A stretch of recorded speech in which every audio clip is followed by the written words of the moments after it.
जैसा कि आपको पता है प्रत्येक दिन शाम को 7 बजे से हम लोग Uttar Pradesh TGT PGT, Bihar TGT PGT, Jharkhand TGT PGT, Madhya Pradesh SET, UGC NET, LT grade, GIC lecturer, Uttarakhand lecturer, Uttarakhand LT, assistant professor और अन्य परीक्षाओं के प्रीवियस ईयर क्वेश्चन पेपर को देखते हैं। और साथ ही साथ इस सेशन में हम लोग ऐसे प्रश्नों का भी समावेश करते हैं जो प्रश्न इन परीक्षाओं के दृष्टिकोण से महत्वपूर्ण होते हैं। वही हमारी इकोनॉमिक्स की दूसरी क्लास आपको लाइव स्टडी इलाहाबाद के मोबाइल एप्लीकेशन पे देखने को मिलती है, जहां पे इकोनॉमिक्स के अलग अलग बैच आपको देखने को मिलेंगे और सभी बैचेज में आपको आपके सिलेबस के अनुसार इकोनॉमिक्स के सारे कंटेंट सिंपल सटीक साधारण भाषा में कराए जा रहे हैं, ताकि कम समय में बेहतर ढंग से आप इकोनॉमिक्स को सीख सकें, समझ सकें और सफलता को सुनिश्चित कर सकें। जैसे कि आपको लाइव स्टडी इलाहाबाद के मोबाइल एप्लीकेशन पे आपको आपके सिलेबस के अनुसार इकोनॉमिक्स के संपूर्ण कॉन्सेप्ट पढ़ाए जा रहे हैं, अर्थात कंप्लीट आपको यहाँ पे थियरी पढ़ाई जा रही है, क्योंकि थियरी पढ़ना बहुत जरूरी होता है। जब तक आपकी थियरी कंप्लीट नहीं होती है तब तक बहुत प्रकार के कंफ्यूजन दिमाग में बने रहते हैं। तो आपके इसी रिक्वायरमेंट को ध्यान में रखते हुए सिंपल सटीक साधारण भाषा में आपके सिलेबस के अनुसार यूनिट वाइज एक क्रम से सारी थियरी पढ़ाई जा रही है। इसकी लाइव क्लास होती है। अगर जो आप लाइव क्लास में नहीं जुड़ते हैं तो बाद में आपको रिकॉर्डेड क्लास भी मिल जाता है। आपको कंप्लीट इकोनॉमिक्स के नोट्स भी दिए जा रहे हैं। मेरे खुद की हैंडराइटिंग का लिखा हुआ नोट्स मैं आप लोगों को प्रोवाइड करा रहा हूं, ताकि आप एक तरफ थियरी को अर्थात कॉन्सेप्ट को पढ़ते रहिए और दूसरी तरफ नोट्स के माध्यम से रिवीजन करते रहिए। कम से कम 1 घंटे रोज नोट्स पढ़िए, जब तक सिलेक्शन नहीं मिल जाता है तब तक। उसके बाद आपको यहाँ पे टेस्ट सीरीज भी मिलेगा। आप टेस्ट दीजिए, टेस्ट बहुत जरूरी होता है। जब आप टेस्ट देते हैं तो इस बात को समझ पाते हैं कि आपकी तैयारी कैसी चल रही है, प्रश्न कहाँ पे गलत हो रहे हैं, प्रश्न क्यों गलत हो रहे हैं, उसमें सुधार करिए, फिर अगला टेस्ट दीजिए, जिससे आपकी एक्यूरेसी बेहतर हो पाए। प्रीवियस ईयर के क्वेश्चन पेपर भी आपको दिए जा रहे हैं। डायरेक्टली इनडायरेक्टली बहुत सारे प्रश्न प्रीवियस ईयर से पूछे जाते हैं और करंट की भी क्लासेस आपकी करवाई जा रही है। मतलब सब कुछ कवर कराना हमारी जिम्मेदारी है। बस आप ईमानदारी से 1.5-2 घंटे एप्लीकेशन, 1.5-2 घंटे यूट्यूब पे मुझे फॉलो करिए। बहुत ही कम समय में सब कुछ आप सीख सकते हैं, समझ सकते हैं और सफलता सुनिश्चित कर सकते हैं। अगर जो बात करें एडमिशन की, तो लाइफ टाइम की वैलिडिटी के साथ आपको एडमिशन मिलता है। इट मीन्स कि अगर जो आप एक बार एडमिशन लेते हैं तो कभी भी दोबारा आपको लाइव स्टडी इलाहाबाद पर कभी भी दोबारा आपको 1 रुपया भी फीस देने की जरूरत नहीं पड़ेगी। अगर कोई नया बैच प्रारंभ होता है उसमें भी आप पढ़ना चाहेंगे तो वहां पे आपको ऐड कर दिया जाएगा, अलग से आपको फीस देने की जरूरत नहीं है। लाइफ टाइम की वैलिडिटी के साथ एडमिशन फीस आपका केवल और केवल 2000 रुपए है। तो जो लोग भी एडमिशन लेना चाहते हैं डिस्क्रिप्शन बॉक्स में जाइए, एप्लीकेशन का लिंक दिया गया है, एप्लीकेशन को डाउनलोड कर लीजिए और वहां से डायरेक्ट कोर्स परचेज कर लीजिए। अगर जो आप डायरेक्ट कोर्स नहीं परचेज कर पा रहे तो आप मुझे इस नंबर पे कॉल कर सकते हैं या व्हाट्सएप मैसेज भी कर सकते हैं। इकोनॉमिक्स के सभी बैच मिल जाएंगे और सारे जितने भी बैच हैं सब अलग अलग हैं। जैसे कि आपको उत्तर प्रदेश में टीजीटी पीजीटी के लिए बैच देखने को मिल जाएगा, बिहार में टीजीटी पीजीटी यूजीसी नेट के लिए, Jharkhand TGT PGT Jharkhand jet के लिए, मध्य प्रदेश में सेट और टेट के लिए आपको बैच मिल जाएगा, उत्तराखंड में लेक्चरर के लिए। ठीक है, इंपॉर्टेंट एग्जाम है। जो लोग भी उत्तराखंड से जुड़े हैं उत्तराखंड में लेक्चरर के लिए बैच आपको मिल जाएगा, LT grade, GIC lecturer, Haryana PGT, DSSB, NBS, KBS, मतलब आपको इकोनॉमिक्स के सभी बैच मिल जाएंगे। तो जो लोग भी बैच को ज्वाइन करना चाहते हैं यथाशीघ्र हमारे साथ जुड़ जाइए, बिल्कुल तल्लीनता के साथ, बिल्कुल कंटिन्यूटी के साथ, बिल्कुल मेहनत के साथ आप हमारे साथ एप्लीकेशन और यूट्यूब पे दोनों जगह जुड़ जाइए। निश्चित तौर पे बहुत ही कम समय में सब कुछ आपका कवर होगा और ऐसा कुछ नहीं है जो आपको समझ में नहीं आएगा, क्योंकि सिंपल सटीक भाषा में सारी चीजें मेरे द्वारा करवाई जाती हैं। So good evening everybody. अब हम लोग मूव करेंगे अपने सेशन की तरफ। आप आज के सेशन का पहला प्रश्न ये रहा कि निम्नलिखित में से गोसेन का पहला नियम किसे कहा जाता है। गोसेन का प्रथम नियम किसे कहा जाता है? चलिए भाई बताइए कि गोसेन का प्रथम नियम क्या है। तो ऑप्शन नंबर क्या आ रहा है भाई? तो देखिए, तो जितने लोग भी ऑप्शन नंबर डी बोल रहे हैं कि सर गोसेन का प्रथम नियम सीमांत उपयोगिता ह्रास नियम को कहा जाता है। गोसेन का प्रथम नियम क्या बताता है? सीमांत उपयोगिता ह्रास नियम को। और सीमांत उपयोगिता ह्रास नियम क्या बताता है? तो सीमांत उपयोगिता ह्रास नियम ये नियम हमें ये बताता है कि जैसे जैसे किसी वस्तु की उत्तरोत्तर इकाइयों को बढ़ाते चले जाते हैं उससे मिलने वाली उपयोगिता कम होने लगती है। सीमांत उपयोगिता ह्रास नियम हमें ये बताता है कि जैसे जैसे किसी वस्तु की उत्तरोत्तर इकाइयों को बढ़ाते चले जाते हैं उससे मिलने वाली उपयोगिता कम हो जाती है और इसे ही सीमांत उपयोगिता ह्रास नियम कहते हैं। जैसे कि उदाहरण के तौर पे जैसे मान लीजिए कि आपको खूब प्यास लगी है, ठीक है, खूब प्यास लगी है, तो खूब प्यास लगी है तो पहली ग्लास का जब जूस आपके सामने आएगा, मान लीजिए कि आप जूस पीने जा रहे हैं, ठीक है, आपको खूब प्यास लगी है, खूब भूख लगी है, तो जब पहली ग्लास की जूस आप पिएंगे तो पहला ग्लास आपके लिए बहुत इंपॉर्टेंट होगा, क्योंकि आपकी भूख जो है वो चरम सीमा पे है, या आपकी प्यास जो है वो चरम सीमा पे है। लेकिन वहीं दूसरी तरफ अगर जो दूसरी ग्लास आपके पास चला आएगा, दूसरी ग्लास जब जूस का आपके पास आएगा तो दूसरी ग्लास आपको कम उपयोगिता देगी, क्योंकि पहली ग्लास जो थी इससे अब आपको थोड़ी बहुत संतुष्टि मिल चुकी है। इसी तरीके से जब जूस की तीसरी ग्लास आएगी, जब जूस की तीसरी ग्लास आएगी तो ये आपको और कम उपयोगिता देगी, क्योंकि 2 गिलास जूस आप ऑलरेडी पी चुके हैं, तो इसका मतलब कि तीसरी गिलास आपको और कम उपयोगिता देगी। तो इसे ही सीमांत उपयोगिता ह्रास नियम बोलते हैं। तो सीमांत उपयोगिता ह्रास नियम क्या वो बताता है, तो एक लाइन में पूरी जिंदगी भर याद रखिएगा कि सीमांत उपयोगिता ह्रास नियम, जिसे गोसेन का प्रथम नियम कहा जाता है, वो ये बताता है कि जब किसी वस्तु की उत्तरोत्तर इकाइयों को बढ़ाते हैं, जब किसी वस्तु की उत्तरोत्तर इकाइयों को बढ़ाते हैं तो उससे मिलने वाली सीमांत उपयोगिता क्रमशः क्या होने लगती है, घटने लगती है। जैसे कि मैंने आपको बताया कि अगर जो आपको प्यास लगी है तो पहले ग्लास का जो जूस आएगा ना वो बहुत इंपॉर्टेंट होगा, लेकिन जब दूसरे ग्लास का जूस आएगा तो वो थोड़ा कम इंपॉर्टेंट हो जाएगा। क्यों? क्योंकि पहली ग्लास का जूस आपने पी के थोड़ा बहुत आपको रिलैक्स मिल गया, आपकी थोड़ी बहुत प्यास मिट गई। उसी तरीके से जब तीसरे नंबर की ग्लास आएगी तो अब आप 2 गिलास जूस ऑलरेडी पी चुके हैं, तो 2 गिलास जूस ऑलरेडी पी चुके हैं, तो अब तीसरा ग्लास जो होगा वो और कम महत्वपूर्ण हो जाएगा, क्योंकि 2 ग्लास से आपको और संतुष्टि मिल गई है। तो इस तरीके से सीमांत उपयोगिता ह्रास नियम, जिसे गोसेन का प्रथम नियम कहा जाता है, वो ये बताता है कि जैसे जैसे किसी वस्तु की उत्तरोत्तर इकाइयों को बढ़ाते चले जाते हैं उससे मिलने वाली सीमांत उपयोगिता कम होने लगती है। So option number D. अगला कि मार्शल के अनुसार सीमांत उपयोगिता ह्रास नियम निम्न स्तर पे लागू होता है। चलिए भाई, मार्शल साहब की बात आ रही है तो आपको यह भी पता होना चाहिए कि चूंकि सीमांत उपयोगिता ह्रास नियम को किसने विकसित किया, तो सीमांत उपयोगिता ह्रास नियम को, अर्थात इस नियम को, सीमांत उपयोगिता ह्रास नियम को विकसित करने का काम मार्शल को जाता है, लेकिन गोसेन साहब ने सर्वप्रथम सीमांत उपयोगिता ह्रास नियम की बात की थी, इस वजह से सीमांत उपयोगिता ह्रास नियम को गोसेन का प्रथम नियम कहा जाता है। लेकिन सीमांत उपयोगिता ह्रास नियम दिया किसने, या वैज्ञानिक रूप किसने प्रस्तुत किया, तो मार्शल ने प्रस्तुत किया। चलिए भाई बताइए इस प्रश्न का उत्तर कि मार्शल के अनुसार सीमांत उपयोगिता ह्रास नियम निम्न स्तर पे लागू होता है। तो जैसा कि मैं देख पा रहा हूं, बिल्कुल ठीक है।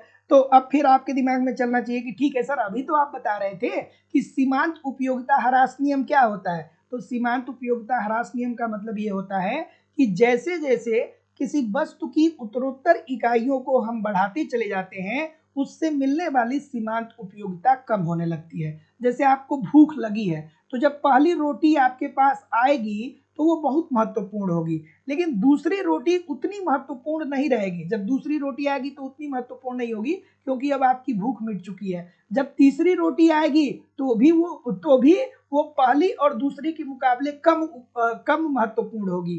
ठीक है, तो यही तो बताता है ना सीमांत उपयोगिता ह्रास नियम, कि जैसे जैसे किसी वस्तु की उत्तरोत्तर इकाइयों को बढ़ाते चले जाते हैं उससे मिलने वाली सीमांत उपयोगिता कम होने लगती है। ठीक है, लेकिन यहाँ पे एक्सेप्शन है, मुद्रा जो है वो एक्सेप्शन है, मुद्रा। ठीक है, मुद्रा, मुद्रा के संदर्भ में सीमांत उपयोगिता ह्रास नियम जो है वो फेल हो जाता है। कैसे फेल हो जाता है? क्योंकि भैया अगर जो आपके पास 1 लाख रुपए आ जाता है ना तो आपकी चाह 2 लाख रुपए की हो जाती है। अगर जो आपके पास 2 लाख रुपए आ जाता है तो आपकी चाह 10 लाख रुपए की हो जाती है। 10 लाख आ जाता है तो 10 करोड़ की हो जाती है। इस तरीके से पैसे की चाह बढ़ती रहती है। पैसा आप जितना प्राप्त करते चले जाएंगे, ऐसा नहीं है कि आपकी सीमांत उपयोगिता घटेगी। तो मुद्रा जो है वो सीमांत उपयोगिता ह्रास नियम का अपवाद है, अर्थात मुद्रा के अतिरिक्त सभी वस्तुओं पर ये क्या होता है, लागू होता है। तो जितने लोग भी ऑप्शन नंबर डी बोल रहे हैं सभी लोग का उत्तर बिल्कुल ठीक हो जाएगा। अगला, एक वस्तु के मूल्य परिवर्तन का कुल प्रभाव निम्न होता है। मूल्य परिवर्तन का क्या प्रभाव होता है भाई? देखिए कितना खूबसूरत सा प्रश्न है, बहुत बार ये पूछा गया है, बहुत बार ये पूछा गया है कि मूल्य परिवर्तन एक वस्तु के मूल्य परिवर्तन का कुल प्रभाव पूछा जा रहा है, बताइए। ठीक है, तो अब देखिए यहाँ पे आपको ये जानना चाहिए कि कीमत प्रभाव क्या होता है। अगर जो आपने कीमत प्रभाव को नहीं समझा इकोनॉमिक्स में तो आप इस प्रश्न को कभी नहीं कर पाएंगे, ठीक है ना। इसीलिए मैं आप लोगों से बोलता हूँ कि भैया आप कॉन्सेप्ट की क्लास जरूर पढ़ा करिए, क्योंकि कॉन्सेप्ट पढ़ेंगे बहुत कुछ सीखने को मिलेगा, बहुत कुछ सीखने को मिलेगा।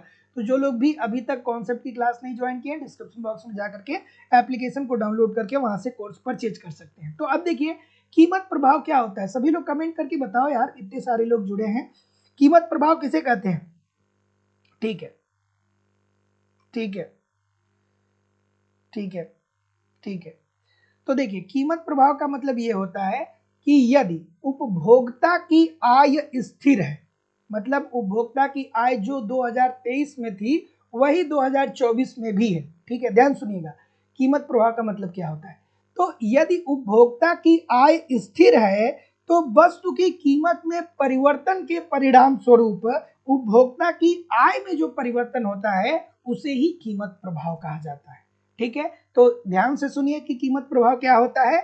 तो यदि उपभोक्ता की आय को स्थिर मान लिया जाए, यदि उपभोक्ता की आय को स्थिर मान लिया जाए तो वस्तु की कीमत में परिवर्तन के फलस्वरूप आय में जो परिवर्तन होता है उसे ही कीमत प्रभाव कहा जाता है। और कीमत प्रभाव ठीक है, कीमत प्रभाव इज इक्वल टू क्या होता है, स्थापन प्लस आय प्रभाव। तो जितने लोग भी ए बोल रहे हैं सभी लोग का उत्तर बिल्कुल ठीक हो जाएगा। अब स्थापन प्रभाव क्या होता है, आय प्रभाव क्या होता है, ये एक बार नहीं बहुत बार मैं आप लोगों को बताया हूं कि आय प्रभाव का मतलब ये होता है कि जब आपकी आय बढ़ती है तो उससे जब वस्तुओं की जब आपकी आय में वृद्धि होती है तो जाहिर सी बात है कि आप अपने मांग को बढ़ाते हैं, मतलब आय और कीमत के मध्य जो संबंध प्रकट करता है वही आय प्रभाव बताता है। और स्थापन प्रभाव को बहुत बार बताया हूं, तो जितने लोग भी ये बोल रहे हैं ठीक बोल रहे हैं। अगला,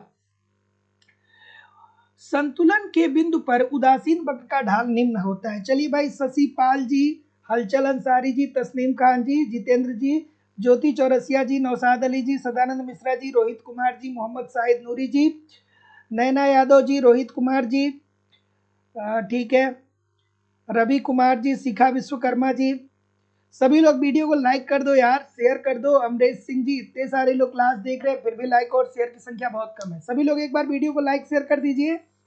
क्या याद आना चाहिए, कौन सा ग्राफ याद आना चाहिए आपको, कमेंट करके बताइए भाई, क्या याद आना चाहिए। तो देखिए, अगर जो आप थियरी ठीक से पढ़े होंगे तो जानते होंगे यहाँ पे क्या होता है, यहाँ पे होता है एक्स वस्तु, नीचे क्या होती है, एक सेकेंड, एक सेकेंड, एक सेकेंड रुक जाइए, हाँ आप, ठीक, ठीक है, एक सेकेंड,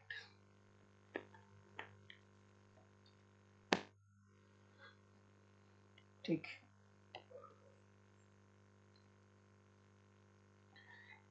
यहाँ पे क्या होती है, यहाँ पे x वस्तु होती है और यहाँ पे क्या होती है, यहाँ पे होती है y वस्तु, ठीक है, y वस्तु, ठीक है।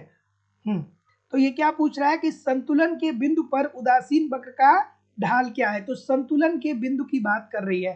तो देखिए भैया, अगर जो आपने थियरी पढ़ा होगा तो आपने बहुत अच्छे से इस ग्राफ को पढ़ा होगा, मैं एप्लीकेशन पे भी इसको बहुत अच्छे से पढ़ाता हूँ। यहाँ पे संतुलन का बिंदु कहाँ पे होता है, यहीं पे होता है ना। तो जितने लोग भी ऑप्शन नंबर क्या बोल रहे हैं, बी बोल रहे हैं कि मूल्य रेखा के ढाल के बराबर, सभी लोग का उत्तर ठीक हो जाएगा। तो याद रखिएगा कि संतुलन का जो बिंदु होता है, ठीक है, संतुलन के बिंदु पे उदासीनता वक्र का ढाल मूल्य रेखा या बजट रेखा के बराबर होता है। तो जितने लोग भी ऑप्शन नंबर यहाँ पे क्या बोल रहे हैं, बी बोल रहे हैं, सभी लोग का उत्तर यहाँ पे बिल्कुल ठीक हो जाएगा। अगला, कि अन्य बातें समान रहे, मुद्रा पूर्ति में कमी बाजार में निम्न को संचालित करती है। चलिए भाई बताइए क्या उत्तर आ रहा है, ठीक है।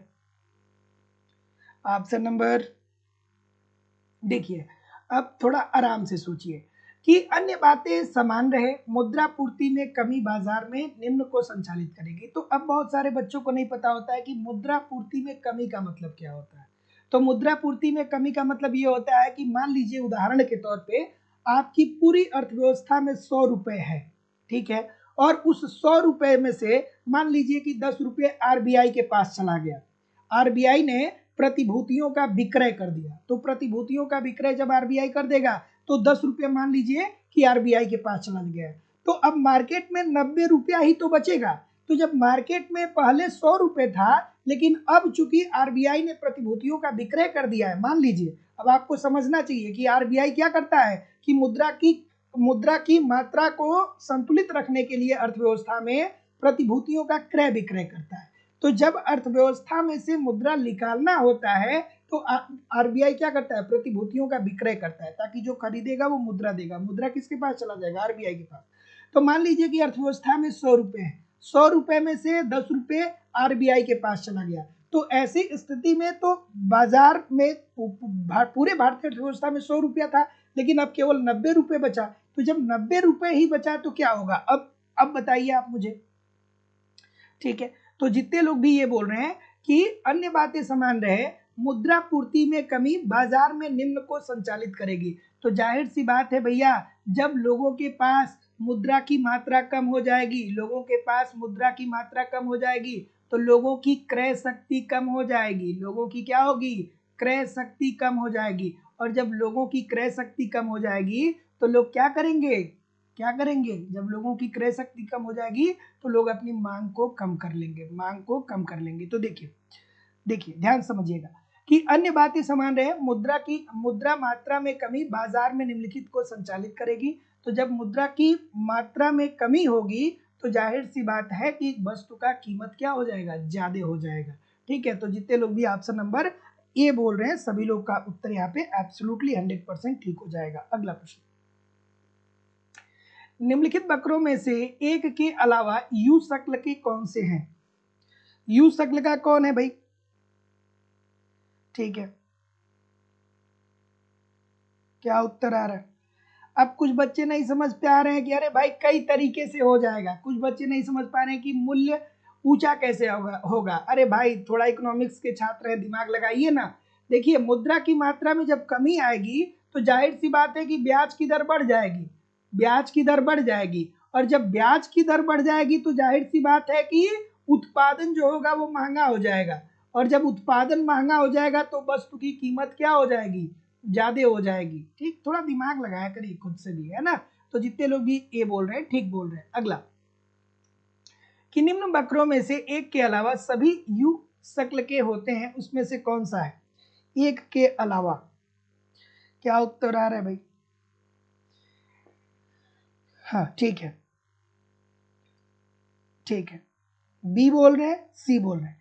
औसत स्थिर लागत की बात हो रही है, तो जो औसत स्थिर लागत वक्र होता है जिसे हम लोग क्या बोलते हैं, एएफसी बोलते हैं। तो एएफसी जो होता है ना वो यू शक्ल का नहीं होता है, वो आयताकार अतिप्रबलय होता है। ये कैसा होता है, आयताकार अतिप्रबलय होता है, और जिसके प्रत्येक बिंदु पे मांग की लोच इकाई के बराबर होती है। प्रत्येक बिंदु पे मांग की लोच क्या होती है, इकाई के बराबर होती है। प्रत्येक बिंदु पे मांग की लोच क्या होती है, इकाई के बराबर होती है। अब देखिए, इन्हीं सारी टेक्निकलिटी को अगर जो आप कॉन्सेप्ट की क्लास पढ़ेंगे ना तो आप समझ पाएंगे। बाकी बहुत सारी ऐसी चीजें होती है जो मुझे बताना होता है, लेकिन फिर भी क्या होता है कि प्रैक्टिस क्लास में ज्यादा से ज्यादा क्वेश्चन को मैं सॉल्व करूं, ये बात भी ध्यान में रखना होता है। और अगर जो एक ही क्वेश्चन को मैं एक्सप्लेन करने लगूँ ना तो बहुत सारे क्वेश्चन ऐसे हैं कि उसमें एक्सप्लेन करने में आधे घंटे लग जाएंगे, है ना। तो थियरी की क्लास जरूर पढ़िए। जो लोग भी अभी तक थियरी की क्लास नहीं ज्वाइन किए हैं, निश्चित तौर पे आपको बहुत मजा आने वाला है, एक बार जरूर पढ़िए। ठीक है, चलिए क्या उत्तर आ रहा है भाई, कि यदि पूर्ति एवं मांग बराबर है, मान लीजिए कि अर्थव्यवस्था में जितनी वस्तुओं की मांग है उतनी ही वस्तुओं की पूर्ति हो रही है। ठीक है, तो ऐसी स्थिति में बाजार में क्या होगा, संतुलित कीमत होगा, यानी कीमत बहुत ज्यादा भी नहीं होगा और बहुत कम भी नहीं होगा, संतुलित कीमत होगा। मतलब अर्थव्यवस्था में वस्तुओं की कीमतें ना ही ज्यादा होगी और ना ही कम होगी। क्यों, क्योंकि जितनी मांग है उसी के अनुसार उत्पादन हो रहा है। अगर जो मान लीजिए कि 10 गेंद की मांग है अर्थव्यवस्था में और 10 गेंद का उत्पादन हो रहा है, तो जाहिर सी बात है भैया कि अब गेंद की कीमतों में बहुत ज्यादा वृद्धि नहीं होगी या गेंद की कीमतों में बहुत ज्यादा कमी नहीं आएगी, ठीक है। तो मांग व पूर्ति बराबर होंगे तो संतुलित कीमत मिलेगा। लेकिन अब आगे क्या बोल रहा है कि यदि पूर्ति एवं मांग बराबर से बढ़ती है तो कीमत क्या होगा। तो अरे भाई इजी सी बात है कि पूर्ति भी उसी स्तर पे बढ़ रही है जिस स्तर पे मांग बढ़ रहा है, अर्थात उत्पादन भी उतना ही बढ़ रहा है जितना अर्थव्यवस्था में वस्तुओं की मांग बढ़ रही है। तो अगेन क्या होगा कि जितना मांग होगा उतना ही पूर्ति होगा, अर्थात उतना ही उत्पादन होगा। तो ऐसी स्थिति में क्या होगा, कीमत अपरिवर्तित रहेगी, ठीक है, क्योंकि मांग व पूर्ति दोनों बराबर रूप से बढ़ रहा है। देखिए बराबर रूप से बढ़ रहा है। तो जितने लोग भी ऑप्शन नंबर क्या बोल रहे हैं, सी बोल रहे हैं, ठीक बोल रहे हैं। सभी लोग एक बार वीडियो को लाइक कर दो यार, शेयर कर दो, इतने सारे लोग क्लास देख रहे हैं फिर भी लाइक और शेयर की संख्या बहुत कम है। सभी लोग लाइक करो, शेयर करिए। आप लाइक नहीं करोगे, आप नहीं शेयर करोगे तो करेगा कौन भाई। सभी लोग वीडियो को लाइक और शेयर कर दीजिए, एकदम मेहनत से लग जाइए। जिंदगी में कुछ हासिल करना है तो मेहनत करना पड़ेगा। बिना मेहनत किए केवल ख्वाब देखे जा सकते हैं, ख्वाब देखे जा सकते हैं बिना मेहनत किए, लेकिन ख्वाब तभी पूरे होंगे जब पूरा मेहनत करेंगे। थोड़ा नहीं, पूरा मेहनत करेंगे तभी ख्वाब पूरे होंगे। मेहनत करिए। अगर जो अपने लिए आप 6 घंटे या 4 घंटे नहीं निकाल पा रहे हैं तो आप किस तरीके से जब शिक्षक बन जाएंगे तो किस तरीके से 6 घंटे से 7 घंटे आप पढ़ाएंगे। तो शिक्षक बनना है, शिक्षिका बनना है तो यार 4 घंटे 5 घंटे से कम समय तो मत निकालिए, मिनिमम 5 घंटे तो पढ़ाई करिए, मिनिमम 5 घंटे। बस 1.5-2 घंटे आप एप्लीकेशन, 1.5-2 घंटे यूट्यूब पे पढ़िए, सब कुछ कवर हो जाएगा। चलिए क्या उत्तर आ रहा है भाई कि जब बाजार कम हो। अब यहाँ पे आपके दिमाग में आना चाहिए कि सर जी बच्चों वाला प्रश्न है। सर जी कैसे बच्चों वाला प्रश्न है कि अल्पाधिकार क्या होता है। तो अल्पाधिकार बाजार की एक ऐसी स्थिति होती है जहां पे कुछ विक्रेता होते हैं, थोड़े विक्रेता होते हैं, 2 से ज्यादा विक्रेता होते हैं, 10 से कम विक्रेता होते हैं। अल्पाधिकार के अंतर्गत ही कार्टेल का निर्माण होता है। कार्टेल क्या होता है, तो कार्टेल स्वतंत्र फर्मों का संगठन होता है। स्वतंत्र फर्मों का संगठन कार्टेल होता है और कार्टेल ही निर्धारित करता है कि बाजार में वस्तु की कीमत क्या होगी और कार्टेल कीमत को न्यूनतम बिंदु पे रखता है ताकि नई फर्म उद्योग में एंट्री न कर पाए। तो जितने लोग भी बी बोल रहे हैं ठीक बोल रहे हैं। अगला कि पूर्ण प्रतियोगिता के अंतर्गत एक फर्म संतुलन में होगा। अगर जो 10 बार इकोनॉमिक्स का पेपर आप देखेंगे ना तो 3-4 बार तो ये प्रश्न पक्का आपके पेपर में देखने को मिल जाएगा। और ये पूर्ण, जब आप बाजार को पढ़ते हैं तो पूर्ण प्रतियोगिता के अंतर्गत ये मोस्ट इंपॉर्टेंट कॉन्सेप्ट बनता है। चलिए भाई बताइए, चलिए किसी को इसका फिगर याद है, ग्राफ याद है कि नहीं याद है, किसी को याद है कि भूल गए। सबको याद होगा, जो धुरंधर होंगे उनको तो याद ही होगा, ठीक है। जो धुरंधर होंगे उनको क्या होगा, उनको तो याद होगा ना। कौन कौन धुरंधर है भाई,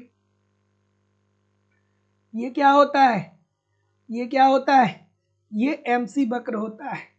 ये सी बिंदु होती है जहां पे संतुलन, सी नहीं ई बिंदु, जहां पे संतुलन की बात होती है। और ये क्या होता है, A R is equal to M R, A R is equal to M R, ठीक है।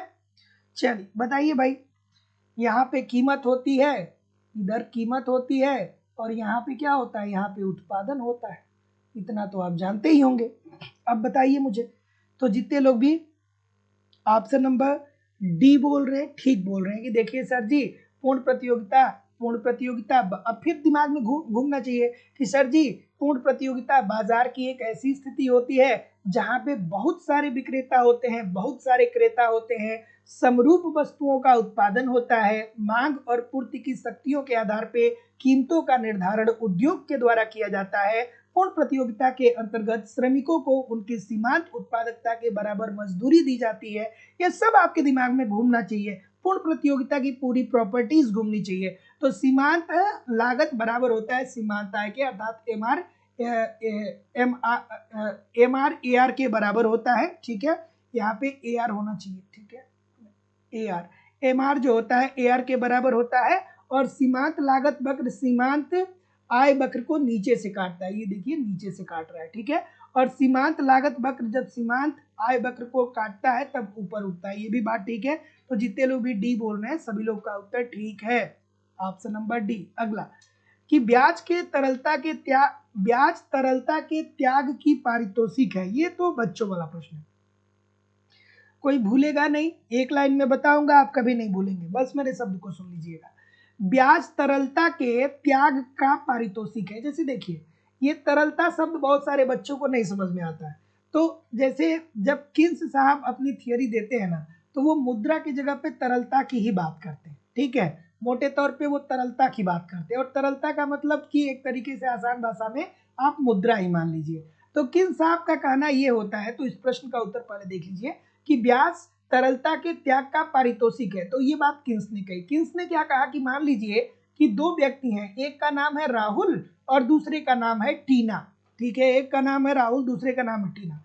राहुल के पास 1,00,000 रुपए है, 1,00,000 रुपए राहुल के पास है। राहुल ने टीना को 1,00,000 रुपए उधार दे दिया। टीना ने कहा कि ये राहुल तुम ऐसा करो कि हमें 1,00,000 रुपया उधार दे दो।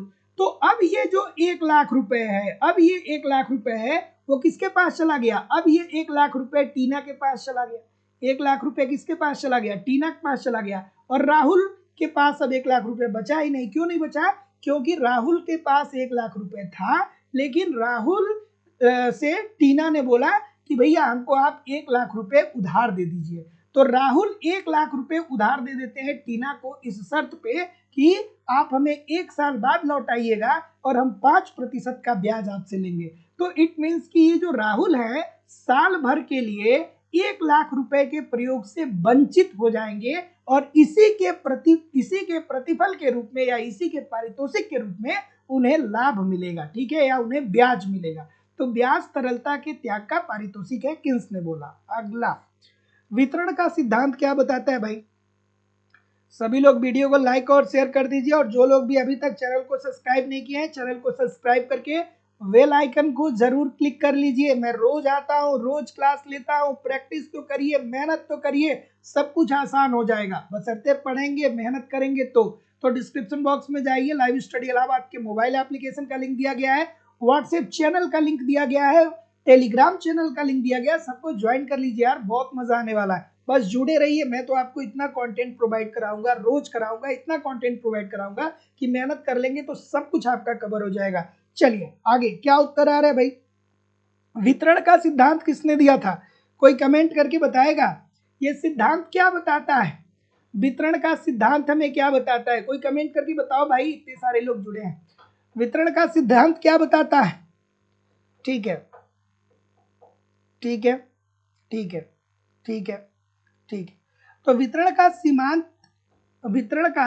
सिद्धांत हमें यह बताता है कि साधन की जो कीमत होती है, उत्पादन के साधन की जो कीमत होती है वो मांग और पूर्ति की शक्तियों के आधार पर निर्धारित होते हैं।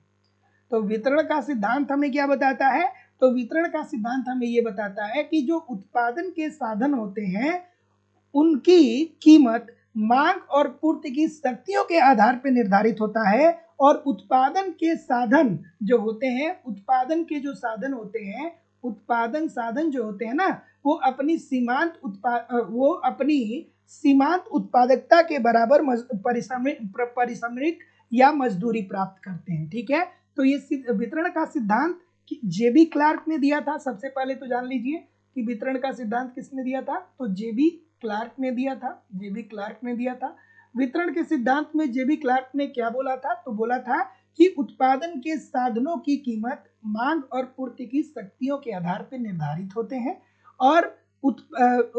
और उत्पादन के साधन अपनी सीमांत उत्पादकता के बराबर पारितोषिक अर्थात मजदूरी प्राप्त करते हैं। तो जितने लोग भी ऑप्शन नंबर बी बोल रहे हैं सभी लोग का उत्तर ठीक है कि प्रत्येक साधन इकाई के लिए आसानी से प्रयोग किया जा सकता है। तो जितने लोग भी बी बोल रहे हैं ठीक बोल रहे हैं। अगला मजदूरी कोष सिद्धांत का विचार सर्वप्रथम किसने दिया, मोस्ट इंपॉर्टेंट प्रश्न है, बहुत बार पूछा गया है, बहुत बार ये प्रश्न पूछा गया है कि मजदूरी कोष का सिद्धांत का विचार सर्वप्रथम किसने दिया, ठीक है ठीक है ठीक है।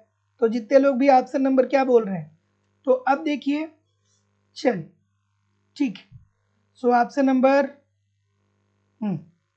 मजदूरी कोष सिद्धांत। तो मजदूरी कोष सिद्धांत क्या बताता है, ये बात आपको जाननी चाहिए। तो ये बात मजदूरी कोष सिद्धांत हमें ये बताता है कि देखिए भैया, अगर जो आप किसी वस्तु का उत्पादन कर रहे हैं तो मजदूरों को मजदूरी देने के लिए आप एक अलग कोष का निर्माण करिए। ठीक है, मजदूरों को मजदूरी देने के लिए आप एक अलग कोष का निर्माण करिए।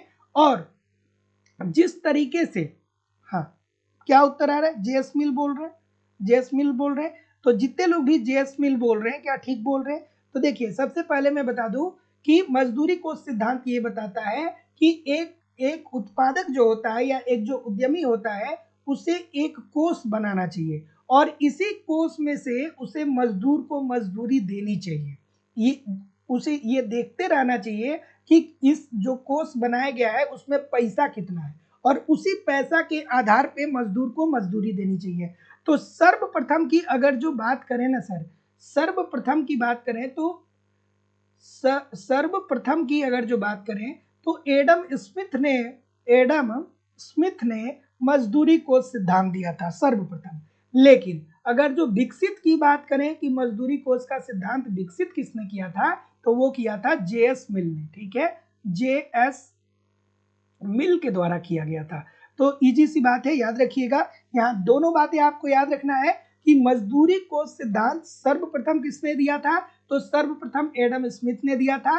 विकसित किसने किया था, जेएस मिल ने विकसित किया था। मजदूरी को सिद्धांत बताता क्या है, तो मजदूरी को सिद्धांत ये बताता है कि मजदूर एक उद्यमी को मजदूरों को मजदूरी देने के लिए एक कोष का निर्माण करना चाहिए। तो जितने लोग भी यहाँ पे ऑप्शन नंबर कुछ भी तो नहीं है, यहाँ पे कुछ भी तो नहीं है, तो एक ऑप्शन नंबर ई टिक कर लीजिएगा और ई में एडम स्मिथ को सही कर लीजिएगा।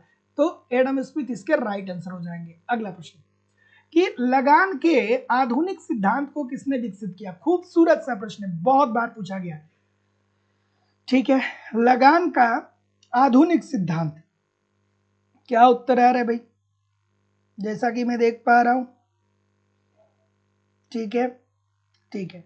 तो लगान का जो आधुनिक सिद्धांत दिया गया था वो किसके द्वारा दिया गया था, सो ऑप्शन नंबर, ठीक है, क्या बोल रहे हैं, क्या बोल रहे हैं, क्या बोल रहे हैं, डी बोल रहे हैं, डी बोल रहे हैं। तो देखिए, लगान का आधुनिक सिद्धांत हमें ये बताता है, लगान का आधुनिक सिद्धांत हमें क्या बताता है, कमेंट करके बताइए आप लोग। ठीक, ठीक, ठीक है, सभी लोग कमेंट करके बताइए। तो जितने लोग भी मार्शल की बात बोल रहे हैं, सभी लोगों का उत्तर यहाँ पे बिल्कुल ठीक हो जाएगा। अब दो तीन चीजें आपको यहाँ पे याद आनी चाहिए, दो तीन चीजें आपको याद आनी चाहिए। पहली आपको ये याद आनी चाहिए कि लगान का प्रतिष्ठित सिद्धांत किसने दिया था, तो लगान का जो प्रतिष्ठित सिद्धांत दिया गया था वो डेविड रिकार्डो के द्वारा दिया गया था। डेविड रिकार्डो ने क्या बोला था, सब डी बोल रहे हैं, सब डी बोल रहे हैं ना, मार्शल सब बोल रहे हैं। अब दो तीन बातें जिसको नहीं याद आ रही है, बहुत दिन से आप पढ़ रहे हैं और जो लोग भी बी के तरफ जा रहे हैं, फिर समझ लीजिएगा मेरी बात, मैं जो बोल रहा हूं उस चीज को समझिए। सबसे पहले आपको याद आना चाहिए कि लगान का पारंपरिक सिद्धांत या प्रतिष्ठित सिद्धांत किसने दिया था, तो डेविड रिकार्डो ने दिया था। उसमें क्या बोला था उन्होंने कि लगान भूमि की उर्वरा शक्ति के कारण प्राप्त होता है और जो भूमि जितना ज्यादा उर्वरक होगी उतना ज्यादा लगान देगी, जो भूमि कम उर्वरक होगी वो कम लगान देगी। सीमांत भूमि वो भूमि होगी जो लगान नहीं देगी और अधि सीमांत भूमि वो भूमि होगी जो लगान देगी अर्थात उर्वरक होगी। उसके बाद आपको याद आना चाहिए किसकी, अर्ध लगान या आभास लगान की बात याद आनी चाहिए। तो आभास लगान की अवधारणा मार्शल ने दिया था। ठीक है, ये आभास लगान की अवधारणा अगर जो बात करें तो मार्शल ने दिया था। लेकिन वहीं अगर जो आधुनिक लगान की बात करें तो इसमें मिल और रॉबिन्सन आते हैं। ठीक है, मिल और रॉबिन्सन आते हैं और इन लोगों का क्या कहना है, मिल और रॉबिन्सन का ये कहना है कि लगान क्या क्या हुआ, कोई दिक्कत, हाँ ठीक है, इन लोगों का क्या कहना था कि जो लगान प्राप्त होता है वो साधनों की विशिष्टता और अविशिष्टता के कारण प्राप्त होता है। साधनों की विशिष्टता मतलब जो साधन जितने विशिष्ट होंगे उतना ज्यादा वो लगान देंगे और जो साधन कम विशिष्ट होंगे वो कम लगान देंगे। तो इस प्रश्न में भी देख लीजिएगा, इसमें सही उत्तर जो होना चाहिए, इसमें भी इस प्रश्न में भी एरर है, इसमें सही उत्तर जो होना चाहिए वो रॉबिन्सन का होना चाहिए। ठीक है, सही उत्तर जो इसका होना चाहिए वो रॉबिन्सन का होना चाहिए। तो इसमें भी एक ऑप्शन नंबर ई कर लीजिएगा, मिल और रॉबिन्सन। ठीक है, तो आधुनिक सिद्धांत मिल और रॉबिन्सन ने दिया था। ये प्रश्न में एरर है, क्योंकि अलग अलग कालखंड में बहुत सारे अर्थशास्त्री है। और अब देखिए फिर वही दिमाग में घूमना चाहिए। देखिए, प्रतिष्ठित सिद्धांत लगान का डेविड रिकार्डो, ठीक है, आभास लगान मार्शल साहब, और आधुनिक सिद्धांत जेएस मिल और रॉबिन्सन। ये दिमाग में चलना चाहिए। नहीं चल रहा है तो थोड़ा सा अच्छे से पढ़िए। अगला प्रश्न है, बहुत खूबसूरत सा है कि समाज की वस्तुगत आय का वह भाग जो मुद्रा के मापदंड में मापा जा सकता है तथा जिसमें विदेशों से होने वाली आय सम्मिलित की जा सकती है, राष्ट्रीय आय कहलाती है। ये बात किसने कही थी? अब देखिए, एक लाइन की बात मैंने आप लोगों को बहुत बार बताता हूं कि एक अर्थशास्त्री हुए। चलिए पहले आप बताइए फिर मैं बताता हूं। राष्ट्रीय आय में उन्हीं वस्तुओं और सेवाओं को शामिल किया जाना चाहिए, उन्हीं वस्तुओं और सेवाओं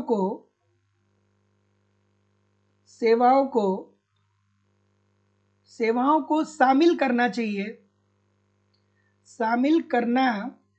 जिसकी मौद्रिक माप संभव है। ठीक है, ये बात किसने कही थी?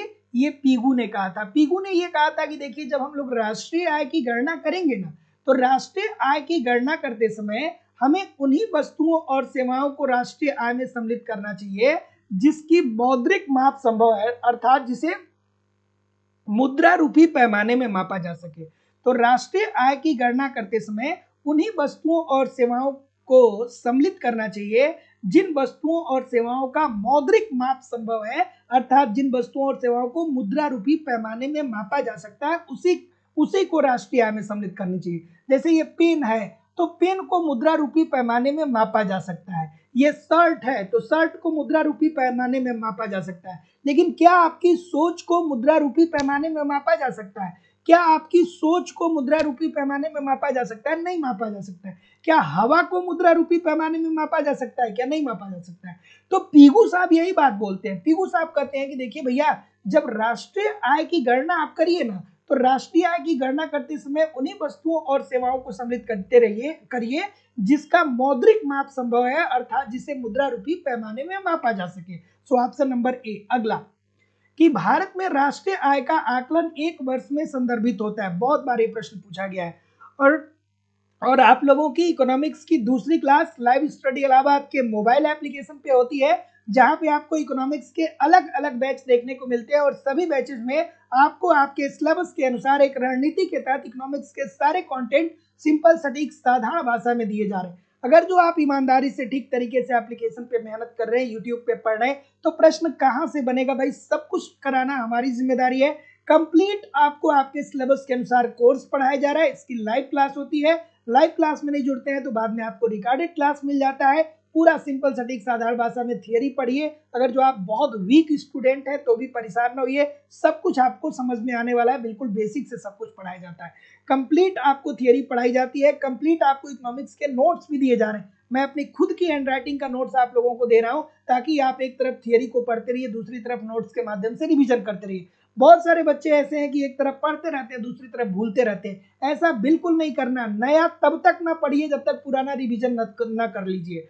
तो आप एक तरफ थियरी पढ़ते रहिए, दूसरी तरफ नोट्स पढ़ते रहिए। टेस्ट सीरीज दिया जा रहा है, सप्ताह में 1-2 टेस्ट दीजिए, देखिए गलती कहाँ हो रही, गलती क्यों हो रही है, उसमें सुधार करिए, फिर अगला टेस्ट दीजिए, जिससे आपकी एक्यूरेसी बेहतर हो पाए। प्रीवियस ईयर की क्वेश्चन पेपर और करंट सब कुछ कवर कराया जा रहा है। बस आप ईमानदारी से एप्लीकेशन पे इन सारे कंटेंट को फॉलो करिए, यूट्यूब पे प्रैक्टिस करते रहिए। बहुत ही कम समय में बेहतर ढंग से आप इकोनॉमिक्स को सीख सकते हैं, समझ सकते हैं और सफलता सुनिश्चित कर सकते हैं। इकोनॉमिक्स के सभी बैच उपलब्ध हैं उत्तर प्रदेश, बिहार, झारखंड, मध्य प्रदेश, सभी एग्जाम के लिए जहां पे भी इकोनॉमिक्स का पेपर होता है, उत्तराखंड, सारे बैच आपको मिल जाएंगे। तो डिस्क्रिप्शन बॉक्स में जाइए, लाइव स्टडी इलाहाबाद के मोबाइल एप्लीकेशन का लिंक दिया गया है, एप्लीकेशन को डाउनलोड कर लीजिए और वहां से डायरेक्ट अपना कोर्स चूज करके आप परचेज कर सकते हैं। या आप डायरेक्ट नहीं परचेज कर पा रहे, किसी भी प्रकार की आपकी इंक्वायरी है, तो आप मुझे इस नंबर पे कॉल कर सकते हैं या व्हाट्सएप मैसेज भी कर सकते हैं। चलिए भाई, क्या उत्तर आ रहा है? क्या उत्तर आ रहा है बताइए, क्या उत्तर आ रहा है? ऑप्शन नंबर बी बोल रहे हैं। तो जितने लोग भी बोल रहे हैं कि सर जी 1 अप्रैल से 1 अप्रैल 1 अप्रैल 1 अप्रैल से लेकर के 1 अप्रैल से लेकर के 1 अप्रैल से लेकर के 31 मार्च तक, ठीक है, 31 मार्च तक, ठीक है। तो देख लीजिए बहुत सारे बच्चे कंफ्यूज होते हैं, तो मार्च अंत में है, बहुत बच्चे उल्टा कर देते हैं, मार्च को अप्रैल कर देते हैं, अप्रैल को मार्च कर देते हैं। तो मार्च जो है वो लास्ट में है, इस बात को देखिएगा। तो एक वित्तीय वर्ष क्या होता है? वर्ष में अप्रैल से मार्च। Option number B. अगला कि राष्ट्रीय आय का आकलन करते समय निम्न में से किसको सम्मिलित नहीं किया जाता है? जब राष्ट्रीय आय की हम गणना करते हैं या जब राष्ट्रीय आय का आकलन हम करते हैं तो किसकी गणना नहीं किया जाता है? बताइए भाई। ठीक, तो जीडीपी होती क्या है? तो किसी एक वित्तीय वर्ष में उस देश में उत्पादित अंतिम वस्तुओं और सेवाओं के कुल मौद्रिक मूल्य को ही उस देश की जीडीपी बोलते हैं, ठीक है ना। आसान सी बात है। अब यहाँ पे क्या पूछ रहा है? यहाँ पे पूछ रहा है कि जब हम लोग राष्ट्रीय आय की गणना करते हैं भैया तो किसको सम्मिलित नहीं किया जाता है? तो याद रखिएगा कि जब राष्ट्रीय आय की गणना होती है तो हस्तांतरण आय को सम्मिलित नहीं किया जाता है।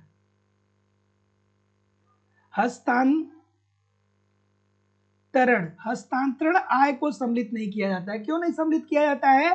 क्योंकि ये कोई सेवा नहीं उपलब्ध कराते हैं। सबसे पहले तो आप ये जानिए कि हस्तांतरण आय का मतलब क्या होता है। तो जैसे पेंशन हो गया तो पेंशन हस्तांतरण आय है। जैसे छात्रवृत्ति हो गया तो ये हस्तांतरण आय है। जैसे हम आपसे ये कहें कि सरकार उपहार दे रही है तो ये भी हस्तांतरण आय का ही उदाहरण है। उपहार सरकार दे रही है। क्यों? तो देखिए एक कर्मचारी पेंशन पा रहा है, लेकिन पेंशन जब वो पा रहा है तो अपने घर पे बैठा है, वो सरकार के लिए कोई काम कर रहा है क्या? नहीं कर रहा है। सरकार के कार्यों में उसका कोई योगदान उस समय है क्या? नहीं है। जैसे छात्रवृत्ति है तो छात्र छात्रवृत्ति तो पाता है, लेकिन उस छात्रवृत्ति के बदले क्या छात्र सरकार के लिए कुछ करता है क्या? अगर जो सरकार 50,000 रुपये छात्रवृत्ति दे रही है तो उस 50,000 रुपए के लिए क्या वो सरकार के लिए कोई काम करता है? नहीं करता है। अगर जो सरकार आपको लैपटॉप देती है, मोबाइल देती है, तो क्या उस लैपटॉप और मोबाइल के बदले आप सरकार को कोई सेवा देते हैं क्या? नहीं देते हैं। तो इस प्रकार के भुगतान को ही हस्तांतरण भुगतान कहते हैं। और जब राष्ट्रीय आय की गणना करते हैं तो हस्तांतरण भुगतान को सम्मिलित नहीं किया जाता है। तो जितने लोग भी डी बोल रहे हैं सभी लोग का उत्तर ठीक हो जाएगा कि राष्ट्रीय आय का आकलन करते समय निम्न में से किसको सम्मिलित नहीं किया जाता है? तो पेंशन को नहीं किया जाता है। तो याद रखिएगा कि जब हम राष्ट्रीय आय की गणना करते हैं तो हस्तांतरण भुगतान को सम्मिलित नहीं करते हैं। और हस्तांतरण भुगतान क्या होता है कि जैसे पेंशन हो गया, आप पेंशन तो प्राप्त कर रहे हैं लेकिन सरकार के लिए कोई काम नहीं कर रहे हैं। आप छात्रवृत्ति तो प्राप्त कर रहे हैं लेकिन सरकार को कोई सेवा नहीं दे रहे हैं। आप उपहार तो प्राप्त कर रहे हैं लेकिन सरकार को कोई सेवा नहीं दे रहे हैं। तो इस प्रकार के भुगतान को हस्तांतरण भुगतान बोलेंगे। और हस्तांतरण भुगतान को राष्ट्रीय आय की गणना करते समय सम्मिलित नहीं किया जाता है। अगला प्रश्न आपके सामने यार, सभी लोग यार लाइक और शेयर तो कर दो, इतने सारे लोग क्लास देख रहे हैं। तस्नीम खान जी, अर्चना श्रीवास्तव जी, अनंत शोभा जी, शत्रुघ्न प्रसाद जी, सदानंद जी, शशि पाल जी, नौसाद अली जी, रश्मि तिवारी जी, प्रियांशु जी, हलचल अंसारी जी, रवि कुमार जी, ठीक है। सभी लोगों से निवेदन है, इतने सारे लोग क्लास देख रहे हैं। सर्वेश कुमार जी, मोहम्मद साहिद नूरी जी, अक्षय जी, उमेश गुप्ता जी, ठीक है, कुमारी सुंदरी जी, सोनी शर्मा ठीक है। इतना तेजी से उत्तर आने लगा कि सबका उत्तर देना सबका नाम पढ़ना पॉसिबल नहीं है, लेकिन सभी लोग वीडियो को लाइक और शेयर कर दीजिए। क्या उत्तर आ रहा है भाई? सी बोल रहे हैं।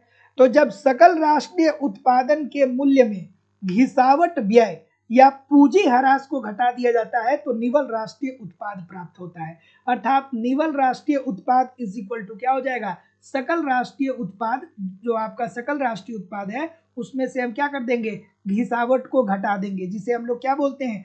टूट फूट भी बोलते हैं या मूल्य ह्रास भी बोलते हैं। तो जितने लोग भी सी बोल रहे हैं ठीक बोल रहे हैं। अगला कि एक अर्थव्यवस्था में व्यक्तियों की वास्तविक मांग किससे निर्धारित होती है? अब देखिए, अगर जो एक बार इकोनॉमिक्स के कॉन्सेप्ट को सीख जाएंगे तो ये प्रश्न कैसे गलत होंगे? कभी नहीं गलत होंगे, कभी नहीं गलत होंगे। आराम से करिए।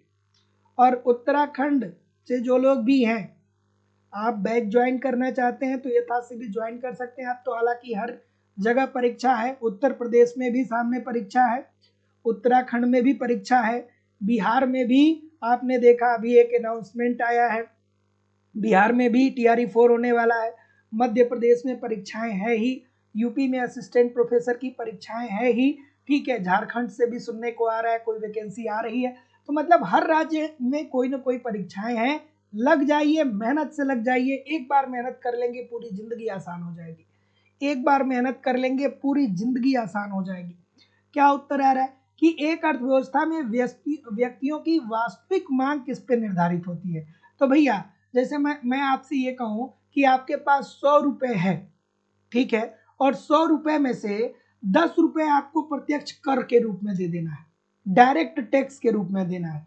मतलब मैं आपसे ये कहूं कि जो आपकी आय है वो 100 रुपए है, जो आपकी इनकम है वो 100 रुपए है, जो आपकी इनकम है 100 रुपए, लेकिन आप प्रत्यक्ष कर के रूप में 10 रुपया दे रहे हैं। तो अब आपके पास कितनी आय बची, तो अब आपके पास व्यय योग्य जो आय बच रही है वो केवल और केवल 90 रुपये बच रही है।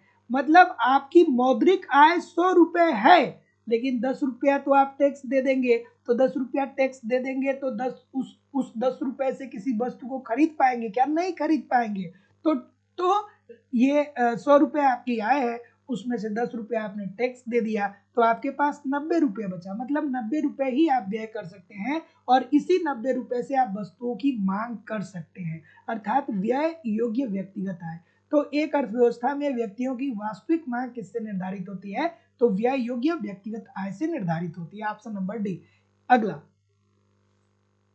देखिए कितना खूबसूरत सा प्रश्न आ गया कि चलन मुद्रा की आत्मा उसकी इकाइयों में प्रयुक्त किए गए पदार्थों में नहीं बल्कि उन वैधानिक अध्यादेशों में है जो इनके प्रयोग का नियमन करते हैं। ये कथन किसका है भाई, बताइए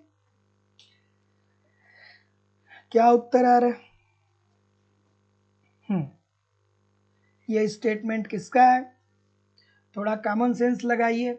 अब देखिए ऐसे प्रश्नों के लिए आपको प्रैक्टिस करना पड़ेगा, बहुत सारे लोग प्रैक्टिस नहीं करते हैं।